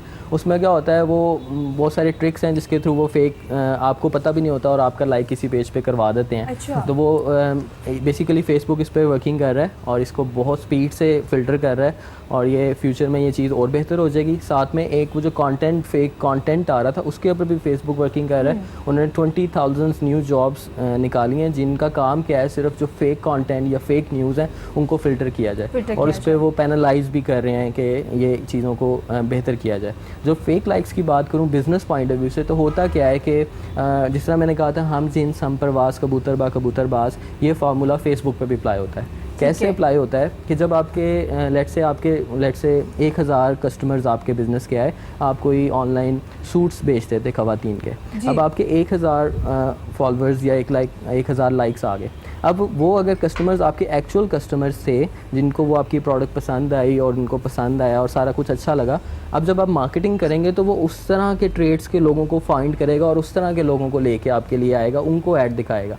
लेकिन अगर आप जब फेक लाइक्स बाई कर लेते हैं तो होता क्या है कि वो सारे उल्टे सीधे लोग होते हैं जो कि आपके रेलिवेंट नहीं होते और आपको वो आपकी प्रोडक्ट में भी इंटरेस्टेड नहीं होते और जस्ट फेक लाइक मिले होते हैं। तो जब आप प्रमोट करते हैं तो आपके पैसे वेस्ट होना स्टार्ट हो जाते हैं क्योंकि उसने उस जैसे लोगों को ही फाइंड करके आपकी एड्स को दिखाना है। तो आप फेक लाइक से बेहतर हैं कि इसमें जिस तरह मैंने कहा था पैसा आउटपुट है, पैसा गोल नहीं है, इसी तरह लाइक्स आउटपुट हैं, लाइक्स गोल नहीं है। अच्छा हमाद, ये कॉन्सेप्ट भी आज ज़रा बता दीजिए, हमें क्लियर कर दीजिए। लोग कहते हैं कि ज़्यादा जिसके भी फॉलोअर्स है, बेशक मैं कुछ नहीं कर रही लेकिन मेरी पिक्चर्स ही हैं, उनको भी बहुत पैसा मिलता है, फेसबुक बहुत पैसा देता है, इंस्टाग्राम बहुत पैसा देता है। क्या ऐसा है अगर आप बिजनेस नहीं भी करें तो? जी बिल्कुल। इसमें एक नई मार्केटिंग टर्म आई है, इन्फ्लुएंसर मार्केटिंग। अच्छा। इसमें क्या होता है, एक मैं स्टोरी सुना देता हूँ। एक खातून थी, वो बैग्स के रिव्यूज़ करते थे, हैंड बैग्स हैं उनके रिव्यूज़ करती थी कि ये बैग कैसा है। उन्होंने शौक था बैग्स का, उन्होंने उसके ऊपर काम स्टार्ट कर दिया, वो रिव्यूज़ करती रही। फिर उनको क्या हुआ, हैंड बैग्स वाली कंपनीज़ ने देना स्टार्ट कर दिया बैग, ये हमारे बैग का रिव्यू कर दें। फिर वो रिव्यूज़ करना स्टार्ट, उन्होंने आहिस्ता आहिस्ता उस बिज़नेस को कन्वर्ट कर दिया ई कॉमर्स में। ई कॉमर्स क्या होता है कि ऑनलाइन जिस तरह दराज.pk है या इस तरह की वेबसाइट्स हैं, आप ऑनलाइन ऑर्डर कर सकते हैं और चीज़ें घर मंगवा सकते हैं। तो उन्होंने क्या किया, उन्होंने वही वाली को कन्वर्ट कर दिया ई कॉमर्स में।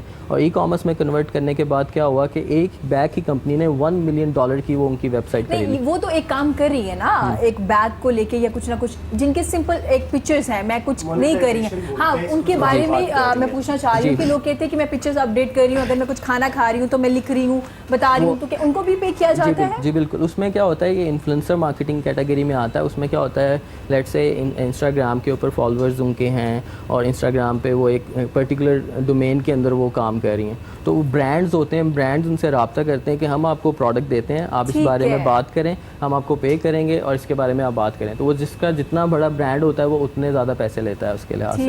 ठीक हो गया। अब बात करते हैं थिएटर की, पंजाबी थिएटर, उर्दू थिएटर की। पंजाबी थिएटर को आपने देखा, बहुत ज़्यादा नामवर लोग थे थिएटर में, अब नहीं है, चीज़ें चेंज हो गई, क्या कहेंगे आप? अच्छा, इसमें भी अगर हम प्री पार्टीशन जाए ना कि आगा हशर साहब ने यहाँ बरसगीर में सब कॉन्टिनेंट में यहाँ के एरिया में स्टार्ट किया। उन्होंने शेक्सपियर के कुछ ड्रामे ट्रांसलेट किए और उस दौर में शेक्सपियर के ड्रामास को ट्रांसलेट करना, और वो बड़े प्रोग्रेसिव ड्रामे होते थे, बड़े मतलब ऐसा नहीं था कि जो बहुत सारी चीज़ें थी जो बर्दाश्त के काबिल नहीं भी थी, लेकिन उन्होंने स्टार्ट किया।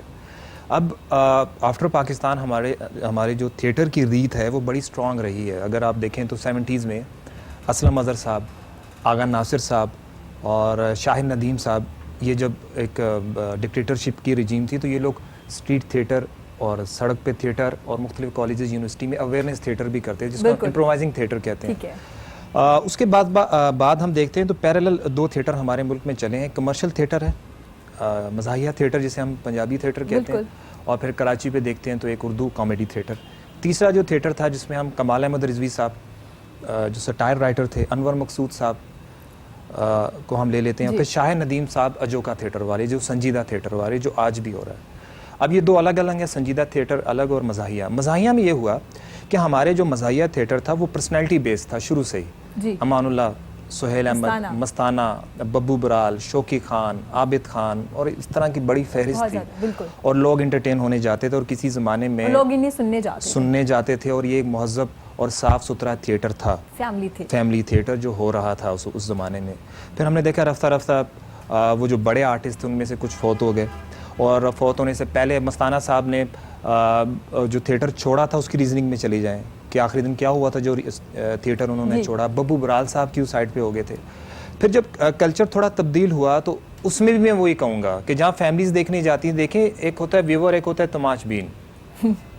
अब तमाशबीन अगर सिनेमा जाएगा तो वो सिनेमा पे अपनी रिक्वायरमेंट चाहेगा, बिल्कुल। वो थिएटर जाएगा तो वो थिएटर में अपनी रिक्वायरमेंट चाहेगी, इवन किसी डॉक्टर के क्लिनिक में जाएगा तो वो मेडिकल से हट के अपनी रिक्वायरमेंट चाहेगा। बिल्कुल। तो जब तमाशबीन आ गया थिएटर में भी और वो बैठ गया और उन्होंने हाथ में नोट पकड़ लिए और उन्होंने कहा जी कि यहाँ स्क्रिप्ट नहीं चलना, अब रक्स चलना है, तो फिर आर्टिस्ट जो होता है वो हमेशा से बड़ा सेंसिटिव होता है। आर्टिस्ट कभी हथियार नहीं उठाता, डंडा नहीं उठाता और डरता बहुत है बेचारा।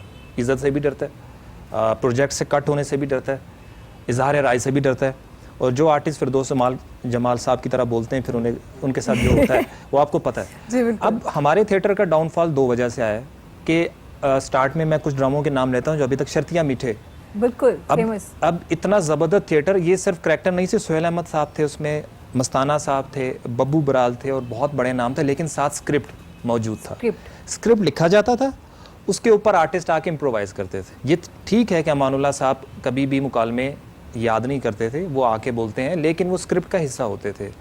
एक तो ये हुआ कि बब्बू बराल साहब सिर्फ परफॉर्मर नहीं थे, राइटर भी थे। शर्तियाँ मीठे जो ड्रामा लिखा है बब्बू साहब ने लिखा है। आश को गम ना करना एक हिस्टोरिकल ड्रामा है, वो बब्बू साहब ने लिखा है। जन्म जन्म की मैली चादर एक ड्रामा अरसा दराज तक चलता रहा, वो भी लिखा गया। बाद में एक ट्रेंड आया जी थिएटर लिखना नहीं है, पंजाबी थिएटर, और आप आएँ और पहले एक महीना रिहर्सल्स होती थी और आप आएँ और आप जुगत पे आ गया थिएटर, सारे का सारा आ गया जुगतबाजी पे। यानी कि मैं उसकी शक्ल पे उसको body shaming, face shaming, colour, race, ये सारा हमें पता ही नहीं चला कि हम रेसिज्म भी ले आए। हम जो दुनिया के इंटरनेशनल तकाजे थे जिस पे दुनिया सिविलाइज्ड हो रही थी और हमने गैर महसूस तरीके से कॉमेडी में डाल दिया। वे यदि शक्ल देखो, एदा रंग देखो, इसकी बॉडी देखो कैसी है और ये कैसा है। करते करते हमने अपने ऑडियंस को तरबियत देने के बजाय पकड़पन पे ले आए। उसका नतीजा क्या हुआ कि फैमिलीज़ ने जाना छोड़ दिया और अब वही लोग जाते हैं जो 5 मिनट स्क्रिप्ट नहीं सुन सकते, टेम्परामेंट ख़त्म हो गया, कहते हैं गाना शुरू करो। बिल्कुल। लेकिन इसके साथ साथ आज भी अप्रिशिएट करना चाहिए, अलहमरा में अब संजीदा थिएटर जो हो रहा है और आप जाके देखिए वहाँ फैमिलीज़, बच्चे, ख़वातीन भरा होता है। तो ये कहना गलत है कि लोग ये देखना नहीं चाह रहे। थर्ड चीज़, आपने एक सवाल किया था मुझसे थोड़ी देर पहले कि ये जो सारे लोग हैं अब आ गए हैं इलेक्ट्रॉनिक मीडिया। बिल्कुल। ये आफ्ताब इकबाल साहब का शुक्रिया मैं कहना चाहूँगा इनके हवाले से, क्योंकि जो हमारा फिल्म थिएटर आर्टिस्ट था इसकी कसम पुरसी बड़ी अजीब है।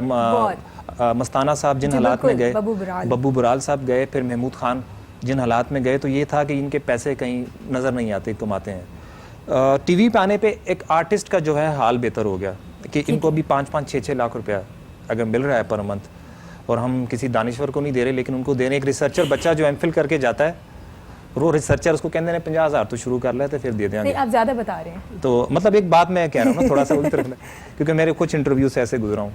और वो जो बैठा हुआ है आर्टिस्ट, उसके लिए वो 5 लाख भी है, 4 लाख भी है। उसकी रीजनिंग वो कहते हैं कि लोग वो देखना चाह रहे हैं, लोग टेंस हो गए हैं, सैड हैं, वो लोग संजीदा बातें नहीं सुनना चाह रहे, दहशतगर्दी से हम बाहर आए हैं। तो रेमेडी क्या है जी कि हम इंफोटेनमेंट के नाम पे इनको बिठाया जाए। लेकिन इसका भी एक पैरेलल मैं मनफियत थोड़ा सा मैं अर्ज़ कर दूँ, करना चाहिए कि ठीक है आपने पैरोडी शुरू की, मिमिक्री शुरू की, ये मोइन अख्तर साहब भी करते रहे, अनवर मकसूद साहब भी करते रहे। मिमिक्री और पैरोडी के नाम पे हमने क्या किया, हमने बर्नार्ड शॉ को बनाया, हमने शेक्सपियर को बना दिया, जो बड़े बड़े जैसे वो कहते हैं ना मेंटोर होने चाहिए। अनवर मकसूद साहब को बार बार बनाया तज़हीक की। सियासतदानों को तो खैर वो हमारी आवाम भी साथ मिल जाती है कि जी बनाए इन्हें, और मैं इसके भी हक़ में नहीं हूँ कि इतनी तज़हीक कर दें कि उनका मेंटल जो लोगों का ट्रस्ट ही ख़त्म हो जाए। तो आपने राइटर्स को मजाक बनाया उनका, आपने अपने बड़े अदाकारों का, इवन मेहदी हसन खान साहब की मिमिक्री की गई है और उनकी वफ़ात के बाद। मैं नहीं कह रहा आप हंसाए लोगों को, लेकिन हंसाने की कीमत क्या अदा की कि अब जो नई जनरेशन जिसने मेहदी हसन साहब की पैरोडी देखी है, उसको मेहदी हसन साहब के बारे में बताओ तो उसके दिमाग में इमेज ये आ गया बिल्कुल। तो इसका नुकसान भी है कि इसके नाम पर, और एक छोटा सा मैं इसका ड्रॉबैक कहूँगा कि basically I am from Balochistan, और 42% जो 48% रकबा है हमारा पाकिस्तान का, और वहाँ जो लैंग्वेजेस हैं ज़्यादा बलोची है, पश्तो है, उर्दू है, ये नेशनल मीडिया है। ठीक है।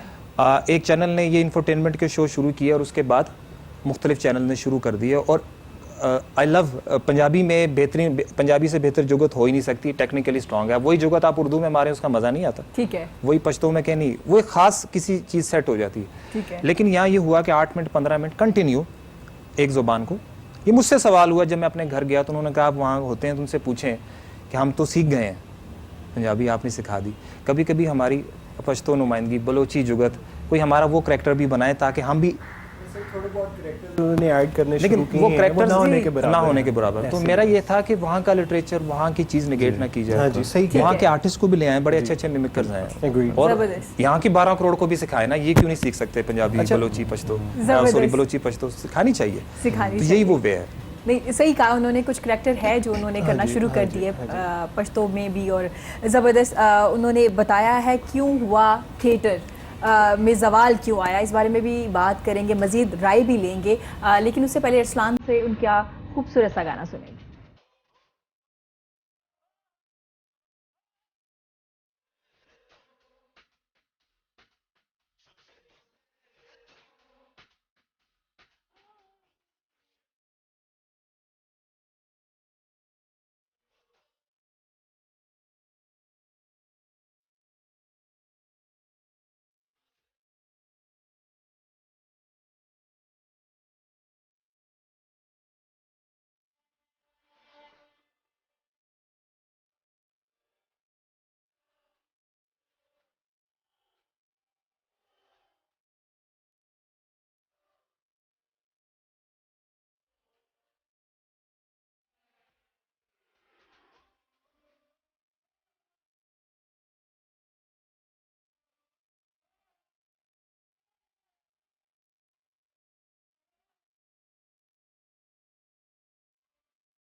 ज़बरदस्त, ज़बरदस्त, वेरी नाइस।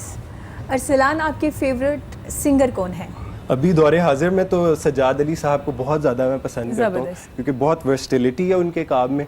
और मेरा ख्याल है कि सब आने वाले आर्टिस्ट को भी, और इवन जो इस्टेब्लिश आर्टिस्ट हैं जो अभी आहिस्ता आहिस्ता लाइमलाइट से बाहर हो गए हैं, जो कि 90s के, जिस तरह हम अभी बात कर रहे थे आर्टिस्ट की, उनको उनसे सीखना चाहिए कि उन्होंने अपने आप को कैसे ज़िंदा रखा हुआ है 50 साल बाद भी।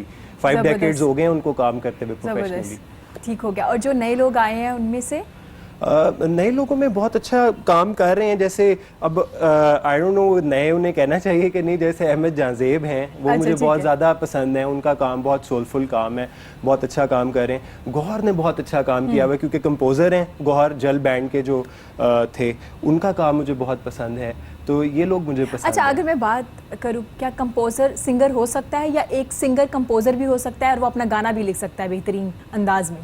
देखिए, मेरा ज़ाती तौर पर ये ख्याल है कि जो क्रिएशन का अमल है ना, ये जी। अल्लाह मियाँ का गिफ्ट है। ठीक है, ये अल्लाह ताला ने, अगर अल्लाह से आपका एक कनेक्शन है तो उसमें वो वाली सोल होगी आपकी कॉम्पोजिशंस के अंदर। बना तो कोई भी सिंगर सकता है। ठीक है। आप मुझे अभी कहेंगी ना गाना, अगर आप लिटरली मुझे अभी कहें, मैं अभी आपको कोई गाना जरूर बना के दे दूंगा। आप मुझे जबरदस्त। टॉपिक बता दें, मैं आपको अभी बात करते करते 2-3 मिनट के अंदर अंदर एक गाना बना दूंगा। जबरदस्त। लेकिन उसमें से मोस्ट प्रोबेबली वो जो सोल वाला एलिमेंट है ना, वो मिसिंग होगा। ठीक तो है। इसलिए मेरा ये ज़ाती तौर पर ख्याल है कि जैसे लोग कहते हैं कि सिंगर नेचुरली होते हैं, ठीक है ना, तो वो बात ठीक भी है, लेकिन आप स्किल मजीद अपनी पॉलिश करते हैं। लेकिन कंपोजिशन में मेरा नहीं ख्याल कि ये वाला चीज़ है कि ये अल्लाह मियाँ से कनेक्शन है आपका, क्योंकि सिंगर तो कोई, आपको किसी ने कुछ बताया, आपने वो गा देना है। बिल्कुल ऐसा ठीक है ना, जबकि जो क्रिएशन है वो जब तक आपका अल्लाह मियाँ से ताल्लुक नहीं है, वो कहीं और से आती है। हमारे इंडस्ट्री के मतलब वो वैसे फिलासफी के बुनियादी तौर पे उन्होंने मास्टर्स किया था उसमें। वो माचिस की एक डबिया, बिल्कुल कोई इंस्ट्रूमेंट उन्हें बजाना नहीं आता था। ख्वाजा साहब माचिस की डबिया पे गीत कंपोज कर देते थे। निसार बज़मी हाँ, साहब, बिल्कुल। उनको भी कोई इंस्ट्रूमेंट नहीं था। इसी तरह बाबा चिश्ती, जिन्होंने जो पहली फिल्म है हमारी पाकिस्तान की पंजाबी फिल्म फेरे लारे, उसके एक दिन में 8 गाने लिखे बाबा चिश्ती ने, और एक ही दिन में कंपोज कर दिए। जबरदस्त।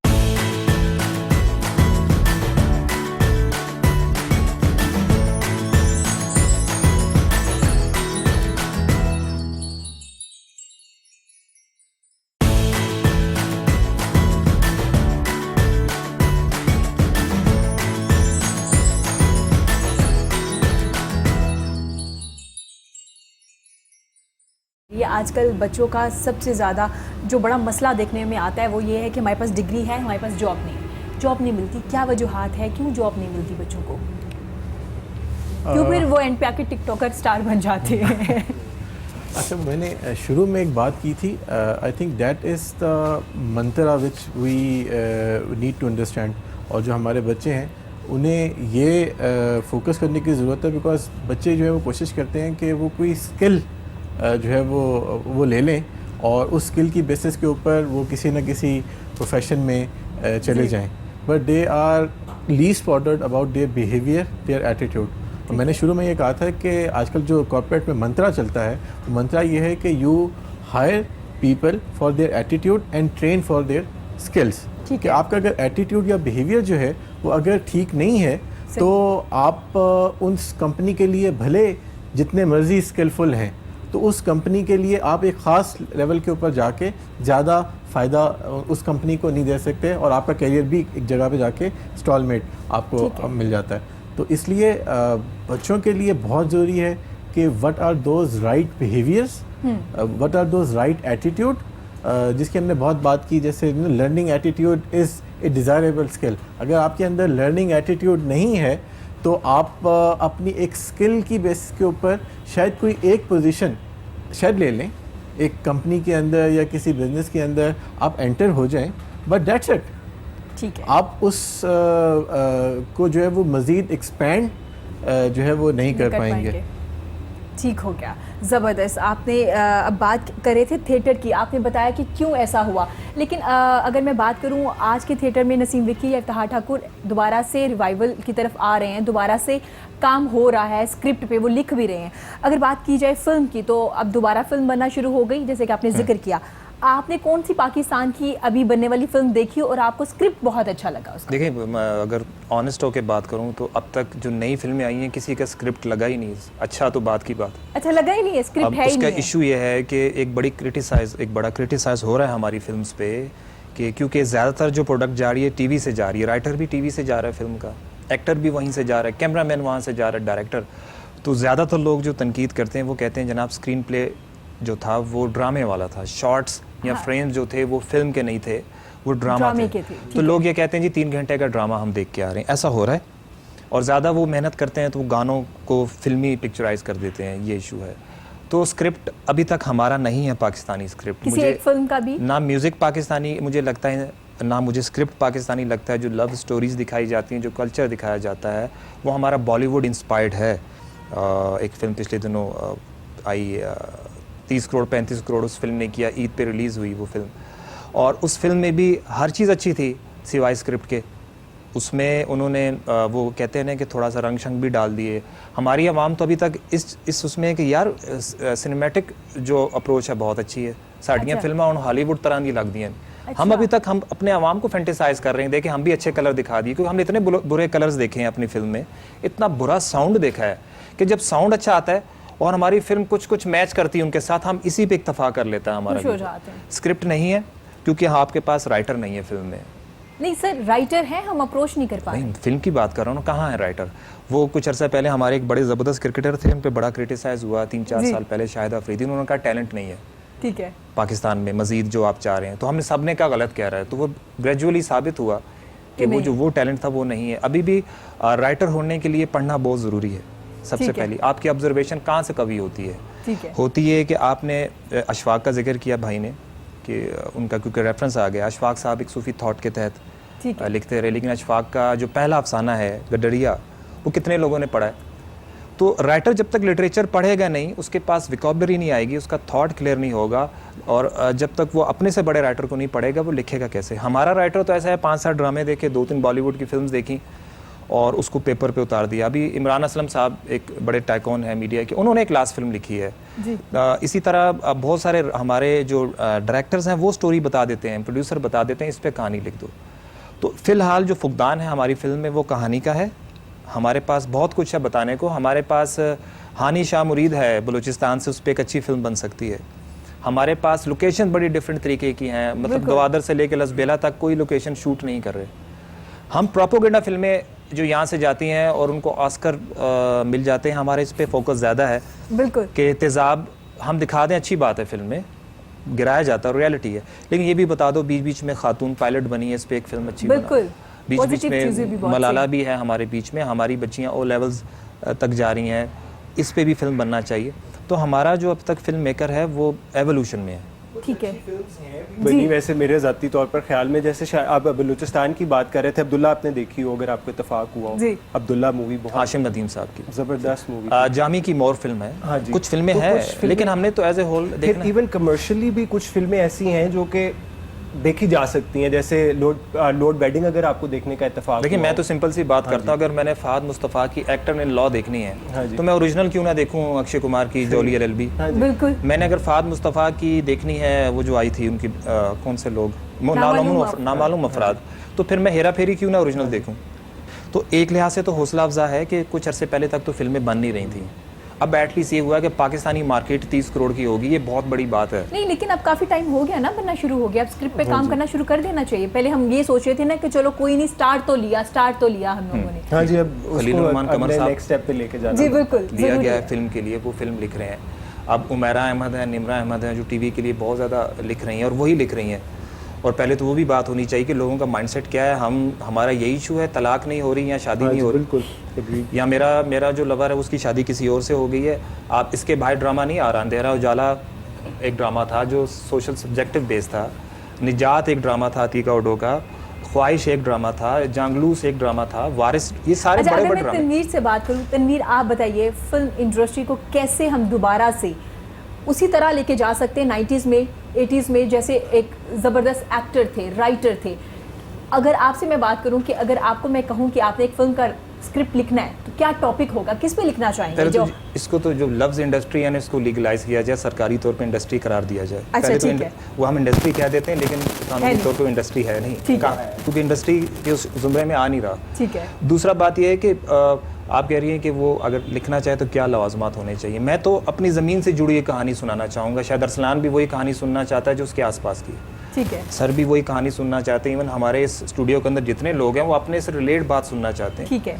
कोई लड़काना में रहता है तो उसको उन चीज़ों से इंटरेस्ट है, उसकी अपनी लोक रीतें हैं, लोक दास्तानें, उसके शायर हैं, सचल सर मस्त है। कोई KPK का है तो खुशहाल खान खटक है उसके साथ, वो उसके अंदर रहता है, उसके अंदर जीता है उसकी। कोई पंजाब में रहता है तो जो पंजाबी पोलाइटनेस है लिटरेचर की, मुझे ये है कि आप पंजाबी फिल्म बनाएं। कराची वालों ने आपको मना नहीं किया पंजाबी फिल्म बनाने से, आप कुछ भी ना करें, हम साया जो पंजाब है उससे सीख लें फिल्में कैसी बनती हैं। विदाउट वायलेंस, विदाउट लाउड हुए बगैर आप फिल्म बना सकते हैं। अब एक ही काम करें, आप अपनी स्टोरियों की जानिब वापस आ जाएं। ठीक है। आप कमर्शलिज्म के नाम पे जो कॉपी करते हैं वो छोड़ दें। हमारे यहाँ आइटम सॉन्ग पे बड़ी बहस चल रही है और मैं वो वाला स्टांस नहीं अपनाऊंगा जो हमजा अब्बासी अपनाते हैं। मैं कहता हूँ होना चाहिए लेकिन सिचुएशन बनाओ। एक फ़िल्म थी पाकिस्तान की, अगेन उसका नाम नहीं लूँगा, उसमें दिखाया कि मियाँ वाली से वो लोग लाहौर आ रहे हैं। हाँ जी बिल्कुल। तो उसके रास्ते में एक ढाबा है, उस पर आइटम सॉन्ग हो रहा है। मैं कोई बाद में भी मैंने ट्राई की दोस्तों का, यार फिर टूर के देखो थे होता है तो मैं भी चक्कर ला मिसाल किधर हो रहा है ये, आई वांट टू सी। इसी तरह वही काम हम कर रहे हैं 80s 90s वाला, कि मैंने कहीं नहीं देखा कि कोई इस तरह के कपड़े जिस तरह सुल्तान राही साहब की फ़िल्मों में हमें दिखाए जाते थे या शान की फिल्मों में। वो इतनी गर्मियों में मैंने शनील के पता नहीं कौन सा कपड़ों का ब्रांड होता है, वो कुर्ते मैंने गर्मियों में यहाँ नहीं देखा लाहौर मज़ाफ़ात में लोगों को कि 12-12 लोग गुलाबी नीले पीले सबस कुर्ते पहन के वो लड़ने आए हुए हैं। ये मैंने नहीं देखा, आपने वो दिखाया। ये भी ठीक है कि फिल्म एक एग्जेजरेटेड फॉर्म होती है। हाँ बिल्कुल, कहा जाता है ना कि लार्जर देन लाइफ है तो फिर आप कुछ भी दिखा सकते लेकिन हैं। अब चेंज हो गया ना सिनेमा, अब अच्छा, लार्जर ठीक देन है। लाइफ सिनेमा की फिल्में फ्लॉप होती हैं। अब बहुत बड़ा स्टार है आमिर खान, बिल्कुल। उसकी फिल्म जो फ्लॉप हुई है पिछले, जो उसकी कोई फिल्म फ्लॉप नहीं होती है, उसकी जो थग्स ऑफ हिंदुस्तान आई है वो फ्लॉप हो गई। लोगों ने जी प्लीज प्लीज। तो मेरा सब्जेक्ट नहीं है नहीं, बिल्कुल आप बताएं। फिल्म, लेकिन ये कि just on a lighter note, I think just to relate that discussion with my area which is learning, कि हमारी फिल्म इंडस्ट्री, हमारी इवन जब मीडिया इंडस्ट्री है, ये एक लर्निंग कर्व से गुजर रहे हैं एंड दे आर इवॉल्विंग, और चीज़ें जो है ना वो फ़िल्टर आउट हो रही हैं। हमारे फॉर एग्ज़ाम्पल मैं इमेजिन नहीं कर सकता कि कोई मॉर्निंग शो जो है वो विदाउट एनी फीमेल गेस्ट जो है और विदाउट एनी शादी ब्याह जो है वो हो सकता है, बट आज जो है वो चारों के चारों गेस्ट जो है वो मेल बैठे हुए हैं। So this is a very pleasant change, और आई एम श्योर कि मीडिया, फिल्म इंडस्ट्री और जितनी भी सारी इवन सिंगिंग जो है वो सारी की सारी एक एवोल्यूशन फेज से जो है वो गुजर रहे हैं, और जो बिल्कुल आप समझ लें कि जो रबिश चीज़ें हैं वो आहिस्ता आहिस्ता खुद ही फिल्टर आउट होती जा रही हैं। बिल्कुल ठीक है, बहुत शुक्रिया आपका अरसलान, आपका बहुत शुक्रिया, आपने अपना कीमती वक्त दिया। प्रोग्राम के इख्तिताम पे हम आपका गाना भी सुनेंगे। तनवीर, आपका बहुत ज़्यादा शुक्रिया, आपने इतना ज़्यादा हमें फ़िल्म के बारे में, थिएटर के बारे में काफ़ी चीज़ें बताई कि क्या क्या हो रहा है और क्या होना चाहिए, क्या चेंजिंग होनी ज़रूरी है और हमें ख़ुद को भी कैसे चेंज करना है, क्योंकि कहीं ना कहीं हम खुद भी इन्वॉल्व है इन सारी चीज़ों में। थैंक यू सो मच आपका सर, आपने अपना कीमती वक्त दिया। नाज़रीन, आप सबका बहुत शुक्रिया, खुश रहिए, अपना और अपने प्यारों का बहुत ज़्यादा ख्याल रखिए। अल्लाह हाफ़िज़।